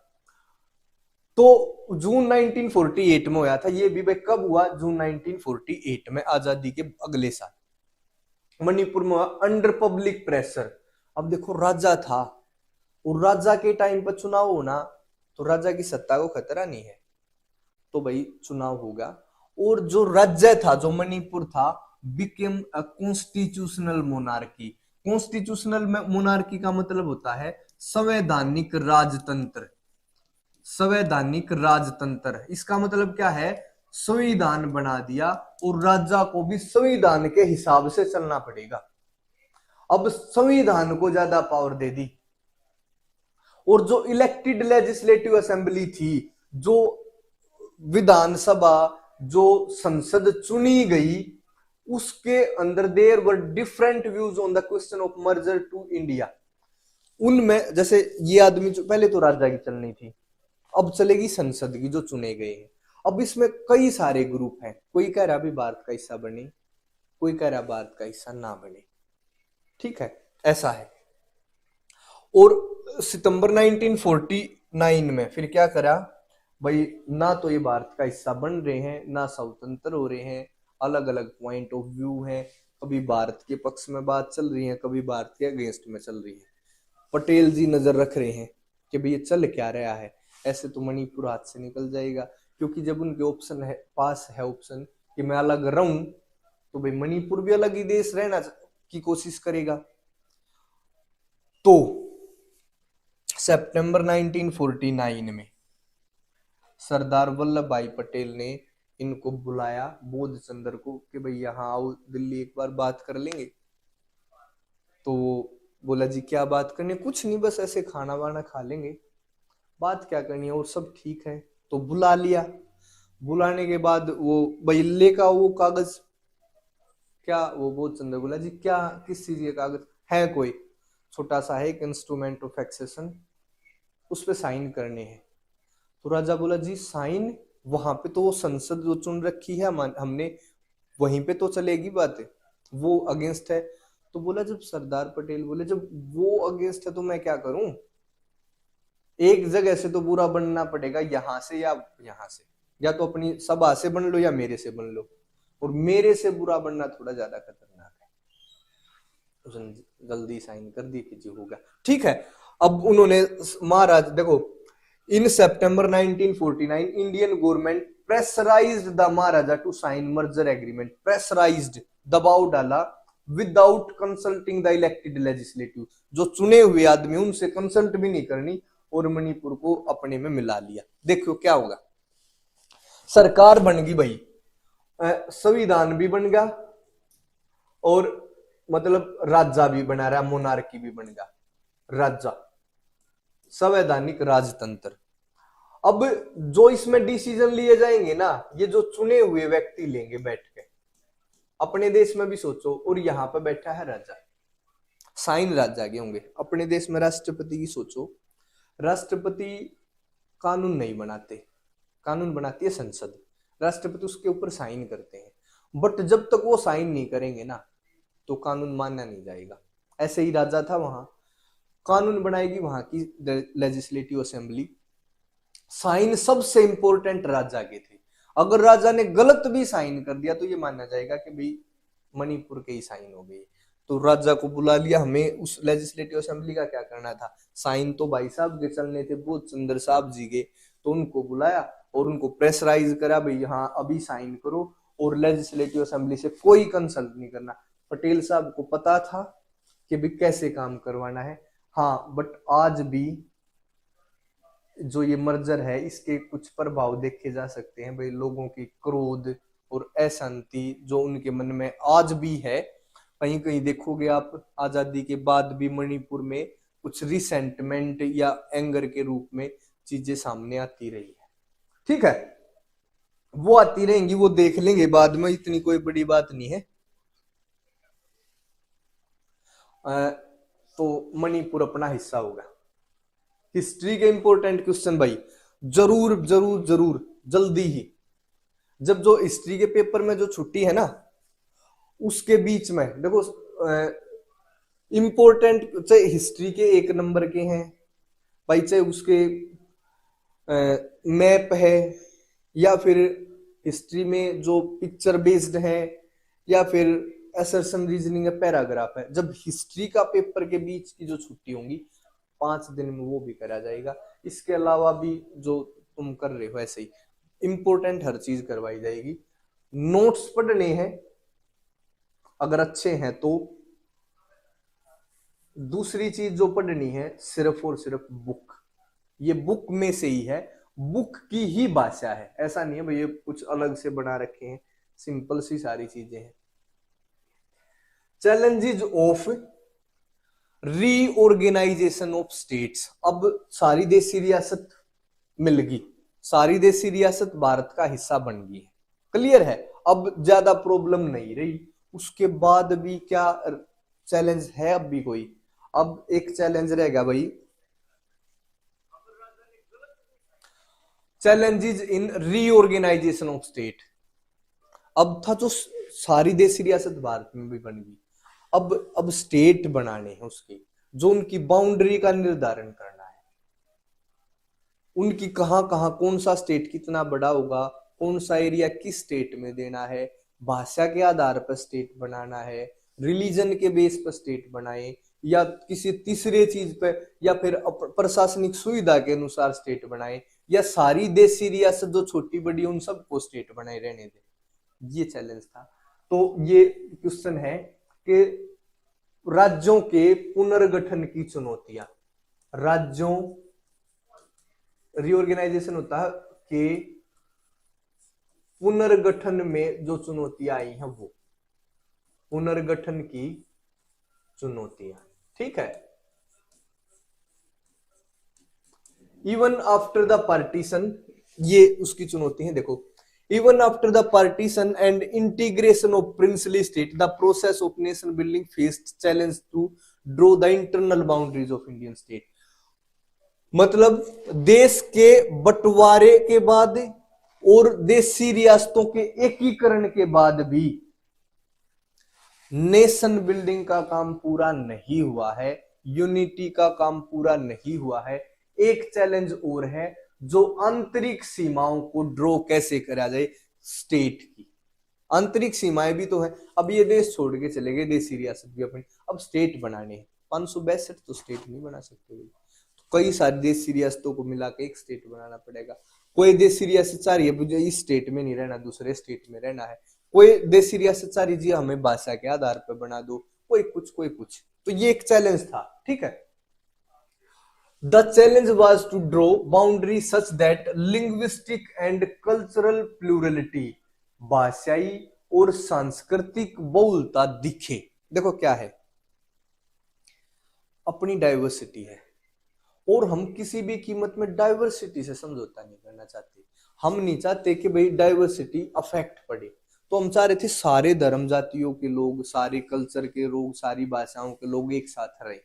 ये जो लिंग्विस्टिक और कल्चरल प्लूरलिटी है, भाषाई और सांस्कृतिक जो बहुलता है, ये दिखे और without affecting the unity of India, Bharat की एकता भी बनी रहे और एडमिनिस्ट्रेटिव कन्वीनियंस और प्रशासन में सुविधा भी हो। देखो कितनी बात चाह रहे हैं हम, भाषाई और सांस्कृतिक बहुलता भी बनी रहे, यूनिटी ऑफ इंडिया भी बनी रहे, प्रशासनिक सुविधा भी रही। ये चैलेंज है। कॉलोनियल रूल में क्या होता था, ड्यूरिंग कॉलोनियल रूल, औपनिवेशिक शासन के दौरान या अंग्रेजों के शासन के दौरान जो स्टेट बाउंड्री कैसे ड्रॉ करी जाती थी, या तो एडमिनिस्ट्रेटिव कन्वीनियंस के आधार पर, भाई गवर्नर जनरल ने देखा कि ये एरिया में एक आदमी ठीक रहेगा तो इस एरिया को ही एक स्टेट बना दिया। वो सिर्फ एक उनको नहीं मतलब था कि भाई ये किस भाषा को बोल रहे हैं, किस रिलीजन के हैं, क्या इनकी विचारधारा है, क्या आदमी खुश है कि नहीं है। उनको देखनी थी अपनी प्रशासनिक सुविधा, या तो ऐसे, या फिर जो simply coincided with the territories annexed, या फिर कोई एरिया जैसे झांसी पे कब्जा करा तो झांसी बना दिया, चाहे जैसा भी था। अवध को अपने में मिला तो अवध का अवध होगा। क्लियर है, ऐसे ही रखा, जैसे उस पर कंट्रोल करा उसको ऐसे ही रखा। तीसरा, जो देशी रियासत थी, जो को प्रिंसली पावर है, कोई राजा जहां पे शासन कर रहा है उसको उसके हाल पर छोड़ दिया, उसको उसी की मान्यता दे दी, भाई ये तेरी देशी रियासत है तो इसका नाम दिया, ठीक है। या तो प्रशासनिक सुविधा के अनुसार, या फिर जो एरिया जीता जैसा भी जीता उसमें कोई अदल बदल नहीं करने की जरूरत, उसको ऐसे ही छोड़ दिया। या फिर जो प्रिंसली पावर्स थी, जो राजा थे, जैसे जिस एरिया पर वो अपना राज कर रहे थे उसको ही अपना राज्य घोषित कर रखा था। अंग्रेजों के टाइम पे ऐसा था। बट एक सेशन था, नागपुर सेशन 1920 में, कांग्रेस ने इन चीजों को मना कर दिया कि भाई ये ठीक तरीका नहीं है बाउंड्री को ड्रॉ करने का, और लोगों से एक प्रोमिस करा कि भाई हम जो स्टेट बनाएंगे उसका लिंग्विस्टिक प्रिंसिपल होगा, भाषाई आधार पर राज्यों का निर्माण करा जाएगा। हिंदी भाषा वाले हो तो हिंदी अलग, पंजाबी भाषी हो तो पंजाब अलग बनाया जाएगा, मराठी हो तो महाराष्ट्र बना देंगे आप, मतलब भाषा के आधार पर। और भाषा के आधार पर आदमी हमेशा खुश होंगे, क्योंकि आदमी हमेशा अपने जैसों में रहना पसंद करेगा। तुम वैसे भी देख लेना क्लासेस में भी, इंटेलिजेंट हमेशा इंटेलिजेंट के साथ रहेगा, अगर उसके लेवल का कोई इंटेलिजेंट नहीं तो अलग बैठेगा। कमजोर है, कमजोरों का अपना एक सर्कल मिलेगा। एक आधा ऐसा हो है जिस दिन पढ़ने का मूड है इंटेलिजेंटा की तरफ, एक आध बार कमजोरा की तरफ, ऐसा है, ठीक है। तो नागपुर सेशन में भाई, ताकि ये सारे के सारे आदमी खुश हों, हमारे 1920 की बात है, स्वतंत्रता संघर्ष में लोग हमारा साथ दें, तो उनको कांग्रेस ने प्रॉमिस कर दी कि भाई भाषाई आधार पर हम राज्य बना देंगे, ठीक है। बट आफ्टर इंडिपेंडेंस, आजादी के बाद ये फील करा गया भाई अगर हम भाषाई आधार पर राज्य बनाते हैं तो ये डिसइंटीग्रेशन का कारण हो सकता है। क्योंकि अलग कैसे, लिंग्विस्टिक, हम तो डाइवर्सिटी से भरे देश हैं, हम चाह रहे थे भाई डाइवर्सिटी अकोमोडेट हो। अगर हम एक भाषा को ज्यादा इंपॉर्टेंस दे रहे हैं, मान के चलो हमें पता है कुछ शक्तियां ऐसी हैं जो देश का हिस्सा नहीं बनना चाहती, और अगर हम और जो वे शक्ति हैं वे एक भाषा वाली हैं, मान लिया एक भाषा बोल रही हैं, अगर हम उनको एक साथ इकट्ठा कर देंगे, इस भाषा का स्टेट है ये, तो जो दूसरी भाषाएं हैं, अब स्टेट में 100% तो एक भाषा हो नहीं सकती, हो सकती है भाई अगर कोई हिंदी भाषी वो है, मान लिया हिंदी भाषी हम देश है भारत, तो क्या इसमें और भाषा नहीं है? अगर हम किसी स्टेट को एक भाषा के नाम से बना दें कि 20 भाषा, तो जो जो दूसरी भाषाएं हैं वो वहां पे ठीक फील नहीं करेंगे, फिर इससे क्या होगा, यूनिटी पे खतरा हो सकता है। ऐसा ना हो भाई ऐसी डिमांड हो, डिसइंटीग्रेशन का खतरा हो, दूसरी भाषा वाले बोले भाई हमारे साथ ये अन्याय है, तो हमने क्या करा, हमने, और जो हमारे दूसरे मुद्दे थे ना, जो भाई सामाजिक विकास, सोशल डेवलपमेंट करना था, आर्थिक विकास करना था, वहां से हमारा ध्यान हट जाएगा। अगर लोग डिमांड कर रहे हैं, हमने एक हिंदी भाषी स्टेट बना दिया, दूसरी भाषा फिर से डिमांड कर रही है, अब दूसरी भाषा कह रही है भाई स्टेट में से एक हमारी भाषा का अलग से स्टेट बना दो। मान लिया हिंदी भाषा के लिए स्टेट बन सकता, तो जो छोटी छोटी भाषाएं हैं वो भी तो अपने लिए डिमांड कर सकते हैं कि जी ये बना दिया तो हमें भी बना दो अब। तो इससे डिसइंटीग्रेशन का खतरा है, ये यूनिटी के लिए खतरनाक हो सकता है, और जिसके कारण हमारा जो फोकस डिस्ट्रैक्ट हो जाएगा कहां से, जो आर्थिक और सामाजिक विकास हम करना चाहते हैं। तो भारत के जो नेताओं थे उन्होंने ये स्टेट रीऑर्गेनाइजेशन का जो प्रोग्राम था इसको पोस्टपोन कर दिया। पोस्टपोन का मतलब है भाई आगे देखेंगे कभी, इसको उस टाइम पे वैसे ही छोड़ दिया, ठीक है।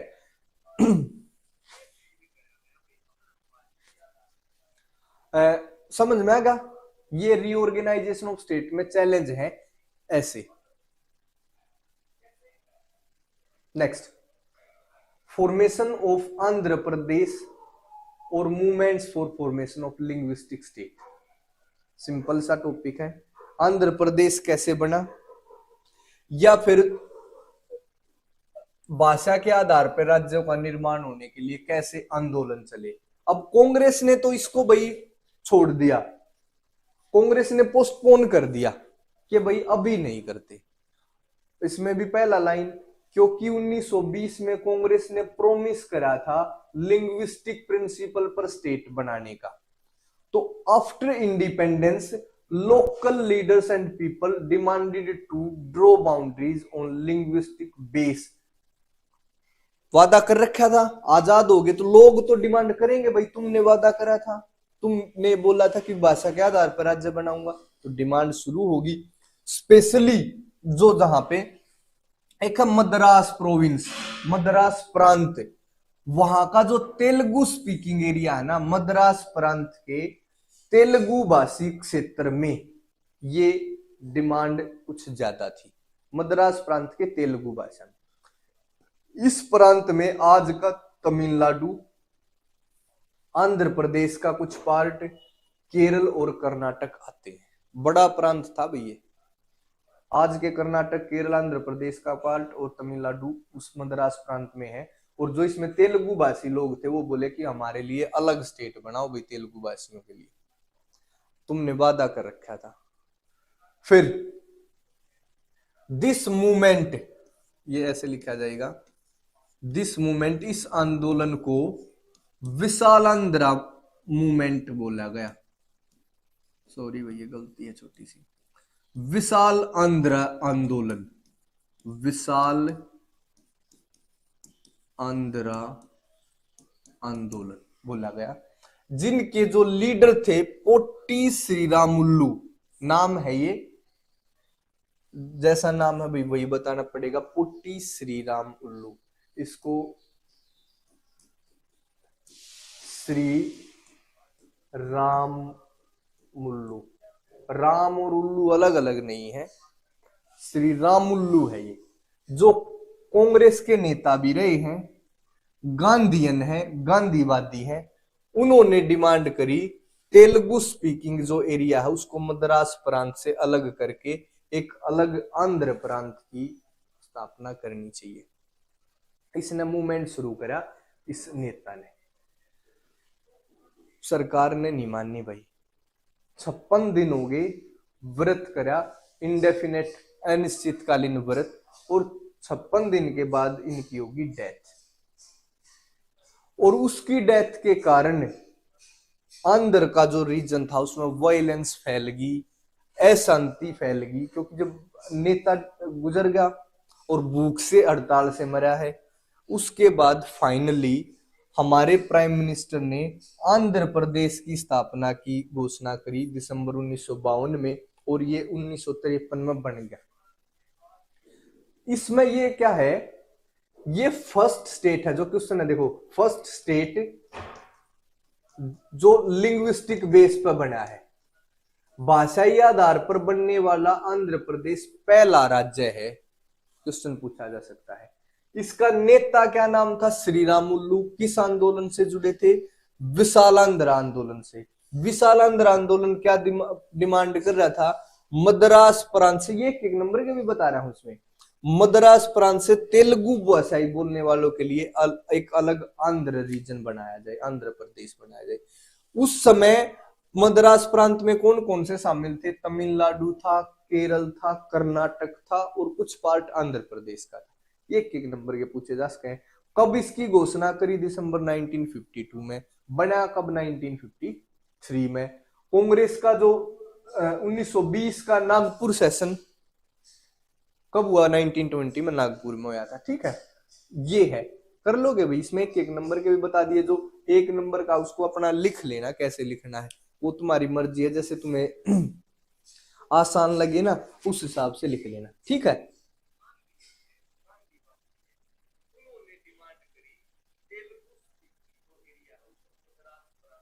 चलो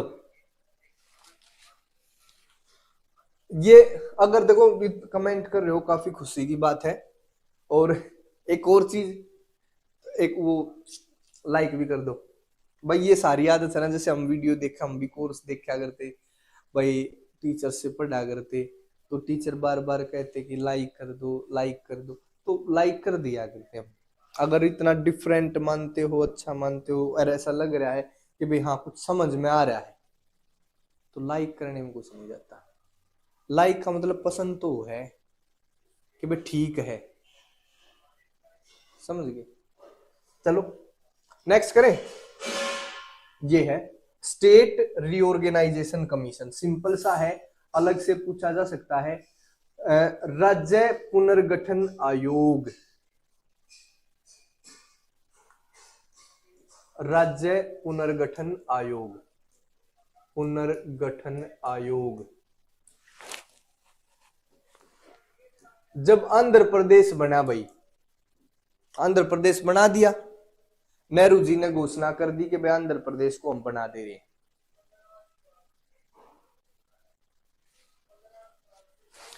तो जो दूसरे स्टेटा में भी डिमांड शुरू होगी, भाई आंध्र प्रदेश बन गया तो मौका मिल गया, भाई इनकी डिमांड मान ली गई, अब और डिमांड करो। तो बहुत सारी जगह पे भाषा के आधार पर राज्यों के निर्माण की मांग शुरू होगी। लिखना क्या है, भाषाई आधार पर आंध्र प्रदेश के निर्माण के बाद कई सारे क्षेत्रों में भाषाई आधार पर और राज्य बनाने की मांग प्रबल हो गई, उसको प्रेरित करा इस आंध्र प्रदेश के निर्माण में। जो ये स्ट्रगल हो गए ना, इन्होंने सेंट्रल गवर्नमेंट पे, केंद्रीय सरकार पे दबाव डाला, फोर्स करा कि भाई एक राज्य पुनर्गठन आयोग बनाओ, स्टेट रीऑर्गेनाइजेशन कमीशन बनाओ। और सरकार ने 1953 में बनाया, ध्यान रखना भाई 1953। और इसको, इस कमीशन को, इस आयोग को ये डिसाइड करना था क्या भाई स्टेट भाषा के आधार पर बनाने ठीक है या नहीं है, ये डिसाइड करना था। कमीशन ने अपनी रिपोर्ट दी 1956 में, और इसने बोला कि यस, भाषा के आधार पर राज्यों का निर्माण ठीक है। और इस राज्य पुनर्गठन आयोग की रिकमेंडेशन के आधार पर भारत में उस समय 14 राज्यों और 6 यूनियन टेरिटरी केंद्र शासित प्रदेश बनाए गए। ये भी क्वेश्चन पूछा जा सकता है कि भाई राज्य पुनर्गठन आयोग कब बना 1953 में, क्यों बना, आंध्र प्रदेश के बाद और भी स्टेटों में ऐसी मांग होगी तो भारत सरकार ने इसको बनाया। कब रिपोर्ट पेश करी, 1956 में। फिर उसके बाद इसके आधार पर कितने स्टेट बने, 14। कितनी यूनियन टेरिटरी बनी या केंद्र शासित प्रदेश बने, 6। कर दोगे, सिंपल सा है, ठीक है। और भाई सिंपल है ये तो, राज्य पुनर्गठन आयोग। नेक्स्ट करेंगे, लास्ट, मेरा फेवरेट टॉपिक है ये। क्यों, हम बता भी दूंगा फेवरेट, पता क्यों है, क्योंकि लास्ट है भाई। कितना टाइम हो गया होगा, 1.5 घंटा, पैर भी दुखना शुरू हो जाए। तो फेवरेट ऐसे नहीं है कि इसमें कुछ ऐसी खास बात है, इसमें मेरी कोई बढ़ाई हो रही है। फेवरेट इसलिए है क्योंकि अब लास्ट है, फिर अपना खाना खुना खा लेंगे घर पर जाके। जो जहां पे सेटअप लगवा रखा है, इतनी दूर से आओ, फिर उनका रोटियां का भी सुख नहीं है कि वो रोटी खिला दे।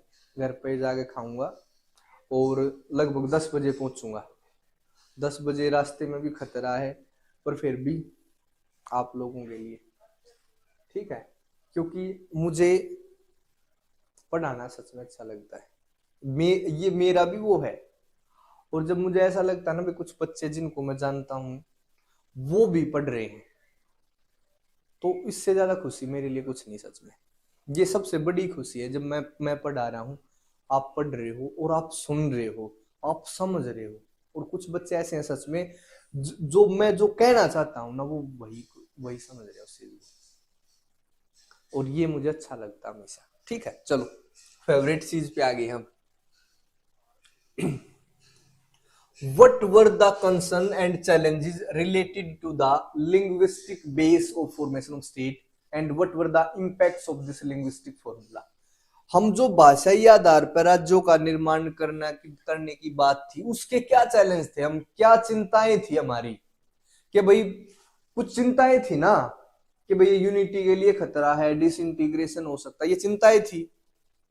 और फिर लास्ट में हमने बनाए भी, तो उसके क्या इंपैक्ट पड़े, इंपैक्ट भी बताने हैं, कंसर्न एंड चैलेंज भी बताने, क्या चिंताएं चुनौतियां थी, और फिर बनाने के बाद क्या उसके प्रभाव पड़े, क्या वो चिंताएं ठीक थी कि नहीं थी। देखो, the most important concern was that demand for separate state would be dangerous for the unity of the country and linguistic state may foster separation and create pressure on newly founded nation. इसका क्या मतलब है, देखो हिंदी में सुनो ध्यान से। जो सबसे महत्वपूर्ण चिंता थी वो इस बात की थी, अलग राज्य यूनिटी के लिए खतरा हो सकता है भाषा के आधार पर अगर हम बनाएं तो। इससे अलगाववाद पैदा होगा, क्योंकि जिस भाषा के आधार पर राज्य नहीं बना वो ये सोचेंगे भाई भारत हमारी फिक्र नहीं करता। अगर सारी भाषा के आधार पर राज्य बनाओगे तो हजारों राज्य बनाने पड़ेंगे। अगर किसी एक पर्टिकुलर भाषा के आधार पर राज्य बना रहे हो तो जो दूसरी भाषा है वो क्या मानेगी, भारत हमारी नहीं सुनता। तो ये अलगाववाद को पैदा कर सकता है, ये हमारी चिंता थी। और वो जो अलगाववाद है, हम अभी अभी तो पैदा हुए हैं, न्यूली फाउंडेड नेशन है, आजाद अब हुए हैं, कितनी चुनौतियां हैं पहले ही, फिर ये और चुनौती। और इससे, और मान लिया एक भाषा के आधार पर बनाया तो दूसरे और भी भाषाएं ऐसी डिमांड शुरू करेंगी, और दिस में result into the more new demands, और नई डिमांड होंगी, और जिसके कारण डिसइंटीग्रेशन ऑफ नेशन, देश का विखंडन संभव है। पहले तो पटेल जी ने इतनी मेहनत करके, कोई धमका के, हाथ जोड़ के, फौज छोड़ के, पता नहीं क्या क्या जनमत संग्रह करवा के कैसे एक देश को इंटीग्रेट करा। फिर ये दोबारा डर, भाई शायद ऐसा ना हो फिर से डिसइंटीग्रेट हो जाए। तो डर है कि नहीं है, जायज भी डर है, बट हमने फिर भी मान लिया। अब प्रभाव देखेंगे। At last under people pressure we accepted the regional and linguistic claims in hope that it would reduce the present threat of division and separatism। देखो हमने इस डिमांड को मान लिया। लास्ट में मानने का पता क्या कारण था, हम भविष्य से डर रहे थे कि भविष्य में ऐसा होगा, ये मान लेंगे और भी डिमांड शुरू हो जाएंगी, फिर और डिमांड शुरू होंगी, फिर भारत ऐसे ही डिसइंटीग्रेट हो जाएगा। हम भविष्य से डर रहे थे ना, बट जब ये डिमांड शुरू हुई और देश में हिंसा, भाई जैसे देखा 1952 में जब उनकी डेथ हुई श्री रामुलु की 56 डेज के बाद, तो और ज्यादा हिंसा फैल गई। प्रेजेंट में ही समस्या होगी, अरे भविष्य तो ठीक जब होगा ना जब वर्तमान ठीक होगा। वर्तमान ही ठीक नहीं है। अगर तुम स्टेट नहीं बना रहे हो, अब तो सारी की सारी भाषाएं फिर से अलग होंगी। देखो क्या था, मान के चलो एक जगह है 10 भाषाएं, आपने एक भाषा के आधार पर स्टेट बनाया, कौन सी भाषा के आधार पर? जो वहां पे सबसे ज्यादा बोली जाती है, तो कम से कम वो तो आपके फेवर में आ गई। जो 9 छोटी भाषाएं हैं तो फेवर में एक भाषा तो बड़ी तो हमारे साथ है। बट अगर मान लो हमने एक की भी नहीं मानी, भाषा के आधार पर बनाई नहीं, तो 10 की 10 अगेंस्ट है, समझे? तो प्रेजेंट को खतरा था, हम भविष्य का खतरा देख रहे थे। बट जो डिमांड चल रही थी, जो वायलेंस हो रही थी, जिस प्रकार के प्रोटेस्ट हो रहे थे, वो सारे के सारे हमारे वर्तमान को खतरे में डाल रहे थे। और हमने ऐसा सोचा कि भाई कम से कम वर्तमान में जो थ्रेट है ना डिवीजन की जो चल रही है, अब वर्तमान में ये आंदोलन चल रहे हैं, कम से कम ये तो खत्म हो जाए, बाद की बात में देखेंगे। क्या नहीं करते भाई, देखी जाएगी। हमने देखा यार इतनी समस्या हो रही है, मान लो यार इनकी आगे की आगे देखी जाएगी, है ना ऐसी बात। तो भाई वो ऐसे ही है, खुश नहीं थे, डर था कि भविष्य में पता नहीं क्या रिजल्ट होगा। पर जब वर्तमान खराब होने लगा तो हमने संशय के साथ बिना मन के इस मांग को मान लिया, ठीक है।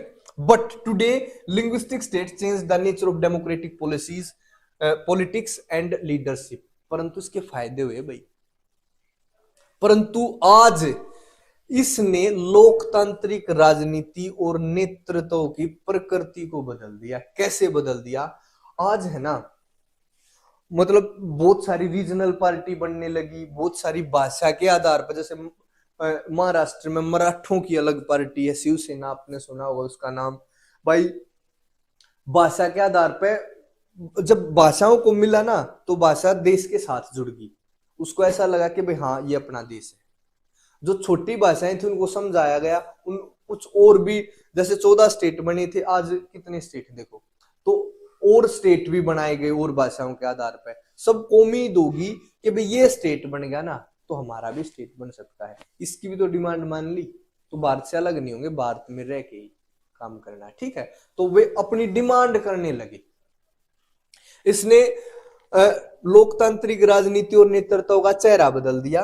और जो अब है ना सबके लिए पॉलिटिक्स और पावर, राजनीति और शक्ति के जो दरवाजे हैं सबके लिए खुल के, सब ये मानने लगे लोकतांत्रिक तरीके से हम अपनी पार्टी बना सकते हैं, इलेक्शन लड़ सकते हैं, जीत सकते हैं। और इसने जो डेमोक्रेटिक प्रैक्टिस थी, जो लोकतांत्रिक था व्यवस्था थी, उसको प्रैक्टिकली रूप दिया, व्यवहारिक बना दिया।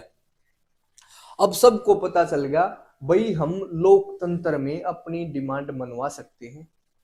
अगर सरकार हमारे साथ नहीं है तो उसको सरकार को दूसरी बार बदल सकते हैं, खुद सरकार बना सकते हैं, क्योंकि लोकतंत्र में अधिकार है। जब एक भाषा के आधार पर राज्य बना है तो दूसरी भाषाओं के आधार पर भी बन सकता है, बट लोकतांत्रिक तरीके से। फिर क्या हुआ? इसने देश को डिसइंटीग्रेट नहीं करा, बल्कि राष्ट्रीय एकता को मजबूत बनाया। अब सारे ये मानने लगे पर लोकतंत्र है, हमें अधिकार है। अब लोग है ना देश से अलग होने की नहीं सोचते। देखो मान के चलो, जब छोटे छोटे बच्चे हैं स्कूल में, जब उनको लेके जाओगे ना, छोटे बच्चे को रोते चलेंगे, ठीक है।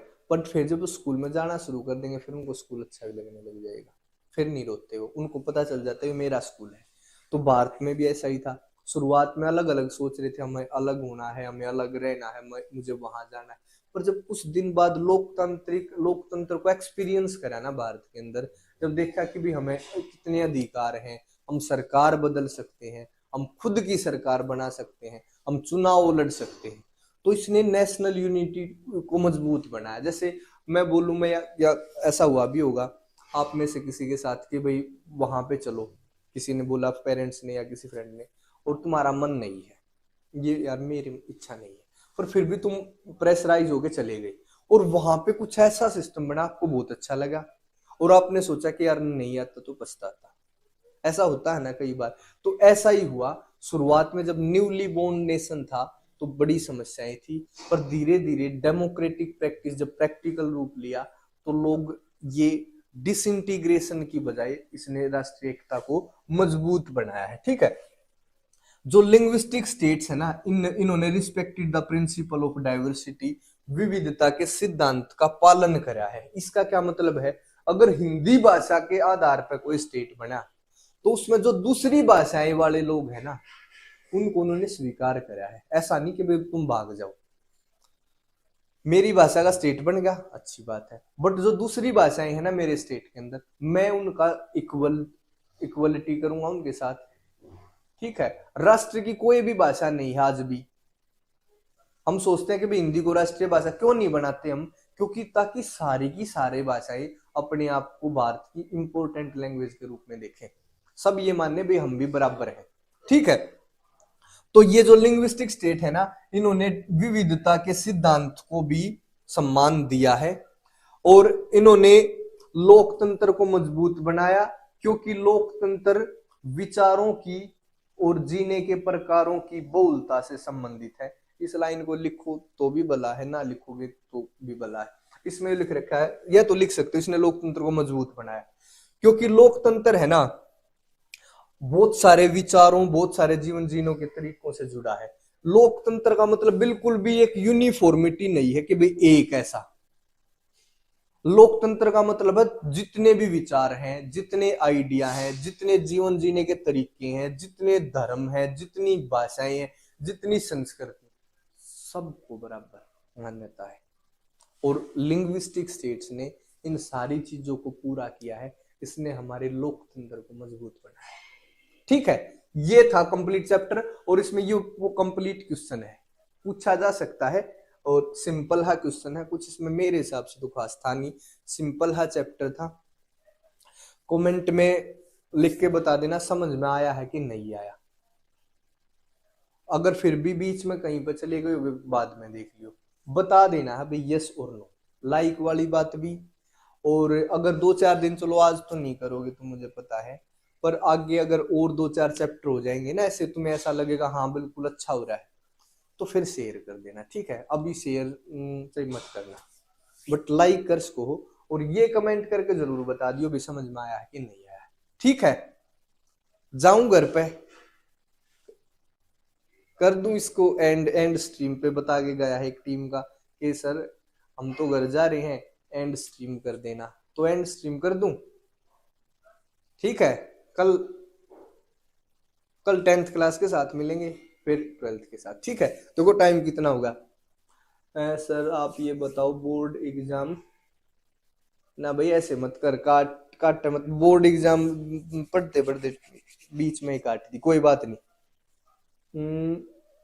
चलो इसने देख लियो 1.5 घंटा, तो मेरे कहने, अगर जिसने लाइव नहीं देखी पूरी की पूरी कोई बात नहीं, अगर अब भी देख लियो क्योंकि ये यूट्यूब पर भी सेव हो जाएगी, और फिर भी 1.5 घंटा मेरे कहने से अगर तुम्हें कुछ फायदा हुआ है तो फिर नेक्स्ट टाइम देखना, अदरवाइज भाई मत देखना, जबरदस्ती हो नहीं सकती। समझ में आया है तो कमेंट करके बता दियो यस सर। अब मैं एंड स्ट्रीम कर रहा हूँ। ठीक है, बाय, थैंक यू।